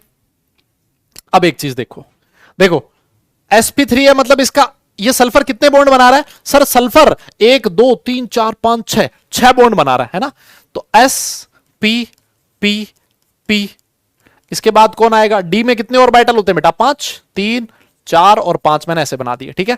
अब देखो इसने कितने सिग्मा बॉन्ड कितने बनाए हैं? सर सिग्मा बनाया है 1 2 3 4, मतलब ये जो 4 ऑर्बिटल है ये तो हाइब्रिडाइजेशन में काम में आ गए। s और 3p ऑर्बिटल सर ये तो हाइब्रिडाइजेशन में काम में आ गए, सर हाइब्रिडाइजेशन हो गया sp3, है ना? इसका मतलब ये जो 2 पाई बॉन्ड बने हैं उसमें इसने कौन सा ऑर्बिटल यूज किया अपना पाई बॉन्ड बनाने में? ये d ऑर्बिटल यूज किए। क्या मैं ऐसे कह सकता हूं? इसने भाई देखो अभी हमने कहा जो ऑर्बिटल पाई बॉन्ड बनाता है वो हाइब्रिडाइजेशन में इन्वॉल्व नहीं होता, है ना? तो ये जो 4 ऑर्बिटल हैं ये हाइब्रिडाइजेशन में इन्वॉल्व हैं बिकॉज हाइब्रिडाइजेशन sp3 है। इसका मतलब इन चारों में से कोई भी पाई बॉन्ड नहीं बनाएगा, तो पाई बॉन्ड कौन बनाएगा? d orbital. अरे बोलो, पाई बॉन्ड कौन बनाएगा? d orbital. तो इसका मतलब यह है सर सल्फर का d ऑर्बिटल यूज हुआ है पाई बॉन्ड बनाने में और ऑक्सीजन का p ऑर्बिटल यूज हुआ है पाई बॉन्ड बनाने में। तो इस पाई बॉन्ड का नाम क्या है? d पाई p पाई। क्या है, डी पाए पी पाए, या फिर पी पाए डी पाए। आपकी श्रद्धा है, कुछ भी कह दो। क्या आपको मेरी बात समझ में आई? Yes yes. ऑक्सीजन तो बेटा हमेशा, भाई ऑक्सीजन तो हमेशा अपना कौन सा ऑर्बिटल यूज करेगा, पी ऑर्बिटल यूज करेगा। ऑक्सीजन हमेशा पी ऑर्बिटल यूज करेगा, बिकॉज ऑक्सीजन सेकंड पीरियड का एलिमेंट होता है। डी पाए पी पाए, अरे समझे क्या भाई लोगों, समझे क्या? Yes yes. आओ और देखो, जैसे मान लो मैं तुमसे पूछूं CO3 2 माइनस, इसकी स्ट्रक्चर है ना, CO3 2 माइनस की शेप हम लोग बनाते हैं इस तरह से, है ना। तो देखो यहां पर कार्बन का हाइब्रिडाइजेशन भी सब लोगों को पता है, sp2 होता है। अच्छा इसमें तो कुछ चेक करना ही नहीं है, अरे यार ये तो चेक करना ही नहीं, ये तो सीधा सीधा डी पाई पी पाई, सॉरी पी पाई पी पाई हो जाएगा, ये छोड़ो। एक और एग्जांपल लिखते हैं, XCO4। कौन सा लिखते हैं, XCO4, है ना, ये लिखते हैं। बेटा 2 मिनट और लूंगा, 2 मिनट और लेंगे। जिनॉन, ठीक है बेटा, जिनॉन जो है वो चार बॉन्ड बना रहा है इस तरह से, देखो, है ना। XCO4 कितने बॉन्ड बना रहा है बेटा, 4 पाइप बॉन्ड, है ना, 4 डबल बॉन्ड बना रहा है। तो आप मुझे बताओ इसका हाइब्रिडाइजेशन क्या होगा? आप बोलोगे सर हाइब्रिडाइजेशन होगा sp3, ठीक है, हाइब्रिडाइजेशन हो गया sp3। तो देखो आपने कहा सर s, और ये जो 3p ऑर्बिटल है ये तो बॉन्ड बनाने में, हाइब्रिडाइजेशन में काम में आ गए। इसका मतलब बाकी के जो d ऑर्बिटल बचे हैं सर, ये जो d ऑर्बिटल है ये पाई बॉन्ड बनाएंगे। तो जिनॉन का पाई बॉन्ड कौन सा ऑर्बिटल बना रहा है? आप बोलोगे sir d orbital pi bond बना रहा है। जिनॉन का d ऑर्बिटल पाई बॉन्ड बना रहा है, और ऑक्सीजन का तो हमेशा p ऑर्बिटल बनाएगा, इसलिए इसको क्या नाम दे दोगे, डी पाए पी पाए। बताओ, इसलिए इसको क्या नाम दे दोगे, डी पाए पी पाए। मेरी बात समझ में आ रही है क्या? यस यस यस बोलो बेटा।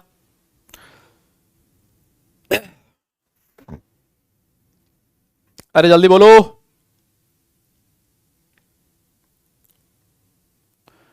क्लियर? और देखो, और एग्जांपल देता हूं एक और। जैसे मान लो लिखा है PO4 3 माइनस, क्या लिखा है, PO4 3 माइनस, ठीक है। अब देखो बेटा PO4 3 माइनस सारी दुनिया जानती है भाई, PO4 3 माइनस की शक्ल सर ऐसी होती है। ये है आपका PO4 3 माइनस, ठीक है। सर फास्फोरस का हाइब्रिडाइजेशन क्या है? आप बोलोगे sp3, ठीक है। तो यहां पर भी सर फास्फोरस के तीनों p ऑर्बिटल जो हैं सर, फास्फोरस के तीनों p ऑर्बिटल हाइब्रिडाइजेशन में काम में आ गए। इसका मतलब सीधी सी बात है, ये जो पाई बॉन्ड बनाएगा उसमें फास्फोरस का d ऑर्बिटल काम आएगा। ऑक्सीजन बेचारा सेकंड पीरियड का एलिमेंट है, ये हमेशा p ऑर्बिटल काम में लेगा, तो इसका भी नाम क्या हो जाएगा, डी पाए पी पाए। अरे दादा समझ में आ रही है ना तुम्हें मेरी बात? भाई भाई भाई भाई समझ में आ रही है ना मेरी बात? तो ऐसे आप पता लगा सकते हो ना, क्या आप ऐसे पता लगा सकते हो कि कौन सा ऑर्बिटल काम में आया है बॉन्ड फॉर्मेशन में? Yes yes. तो आप ना ये वाला कर लेना खुद से, XCO3 में बताना कौन सा पाई बॉन्ड है, और एक SO3 में बताना, है ना। ये दोनों एक बार खुद से सॉल्व करने की कोशिश करना। कर लोगे क्या, ईमानदारी से बताओ? हो जाएगा पक्का? सोच लो एक बार। तो आज वाले बेटा जितने भी टॉपिक्स हम लोगों ने पढ़े ना, ये सारे टॉपिक एक दूसरे से बहुत ज्यादा रिलेटेड थे, है ना, बहुत ही ज्यादा रिलेटेड थे। इसी वजह से इन सारे टॉपिक्स को एक ही क्लास में खत्म करवाना बहुत ज्यादा जरूरी था, और मेरे हिसाब से सारी चीज आपको समझ में आई है। बहुत बढ़िया ट्रिक्स भी हम लोगों ने आज वाली क्लास में सीखी है ना। उम्मीद करता हूं आपको सब एकदम जोरदार ढंग से समझ में आया होगा। होमवर्क क्या है बेटा, जो क्लास में दिया है वो करना है सबसे पहले, है ना, जो क्लास में दिया है वो करना है। फिर उसके बाद आज आपको डीपीपी मिली है, वो डीपीपी सॉल्व करनी है, और सबसे जरूरी चीज है वो है रिवाइज करके आना है, ठीक है ना। अगली क्लास में हम लोग नया टॉपिक स्टार्ट करेंगे, ठीक है, अगली क्लास में हम लोग नया टॉपिक स्टार्ट करेंगे, तो वो होगी अगली क्लास अपनी कल। All right. नहीं नहीं आज वीडियो कॉल नहीं, अरे बेटा वीडियो कॉल का फायदा नहीं है ना, वीडियो कॉल में आवाज नहीं आती एकदम से ना, आवाज आती नहीं, फिर तुम्हें कोई फायदा नहीं है ना, है ना। आज नहीं करेंगे, है ना, कभी और करेंगे। ऑल राइट, और करेंगे कभी, और 5 मिनट एक्स्ट्रा भी हो गए, तुम में से कई लोग मन ही मन में गाली देंगे मास्टर को, है ना। और ऐसा भी होता है ना, जब क्लास खत्म होने वाली होती है ना, तो लास्ट के 5 मिनट में जितना ज्यादा समझ में आता है ना, उतना पूरी क्लास में समझ में नहीं आता। इतनी तेज हमारी स्पीड बढ़ जाती है ना लिखने की, है ना, है ना, ऐसा है ना। ठीक है, ठीक है, चलो फिर आज के लिए बस इतना ही करते हैं बेटा, अगली क्लास में मिलेंगे। सारे लोग अपना ख्याल रखें, खुश रहें, हंसते मुस्कुराते रहें और पढ़ाई जरूर करते रहें, क्योंकि काम बेटा पढ़ने से चलेगा, सिर्फ मुस्कुराने से नहीं। मिलते हैं अगली क्लास में, तब तक के लिए tata bye bye, love you all.